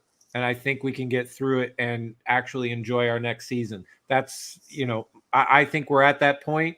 I asked Brandon this question earlier, or I said, I think we're at that point where it's either going to work or it's going to go south real quick. I know that makes people nervous, but I'm having hope that Joe Tsai, the owner, is not going to allow some of the dumb shit that people think is going on. So I just fail to believe that owner is going to watch Sean Marks. If what some people believe, Sean Marks is going to blow the team up and somehow let Kyrie go or trade Kevin Durant or bring LeBron James here. Like, I think Joe Tsai is a good enough owner that he will hopefully step in before it gets to that shit. With that being said, Jay Juice's comment is making me laugh. All right, we're ending this. This guy, man, he said he called Jay Love. Jay Juice, hey, I will say this, Jay Juice, we will pull you up here one time on the stream because we clowned you so. We gotta get hot and steamy. We gotta get hot and steamy up here. AJ, as the fearless leader, your last words, get us out of here. We appreciate everybody coming up. People, if you're watching on Twitter, cool. YouTube, appreciate everybody like hopping in the comments. I know we can be stupid and say crazy shit, but we always love doing this. So, AJ, get us out of here. Yeah, like you guys said, shout out to everybody on Twitter. Thank you guys for watching, and make sure you guys follow us on Instagram, Nets Kingdom 711 _ follow Nets Kingdom Radio on SoundCloud. Hey AJ, before TikTok. you go, yeah, have you guys ever thought about having Saint dress up as Santa Claus in the holiday streams? Oh, that was a good idea. Never had that before. Hey, he needs like a Brooklyn Nets Santa hat though. Chad, send me a DM on Twitter and I'll get you the link. We're still working out the kinks on the Discord, so everybody be patient that wants to. We don't want hot and steamy burning up our Discord. I sure as hell do, to harass you. You want hot and steamy in the Discord? No. That sounds weird. Oh, hey, Brandon. You want hot and steamy in the Discord. I know you'll love this photo. We were supposed to pull this out when we all thought we were actually going to win. This was supposed to be pulled out, but it never was. The Nets and 4 GIF. Yeah, you gotta make this a GIF. With my skull cap on and everything. Hell yeah. Yeah, you're gonna look great in that Santa suit. Fuck yeah, with your gray beard. Yeah, I'm telling you, with the Brooklyn Nets Santa hat, that'll be actually nice. Nah, but you know what's fire is this right here, dude. You don't have one of these, Brandon, do you? No. Is AJ going to send me one for free? Anyways. Yeah, what was I saying? Oh yeah, Instagram, TikTok, SoundCloud. Where else are we on? We're on all socials. So any social you'll think of, you type in Nets Kingdom, we're gonna be there.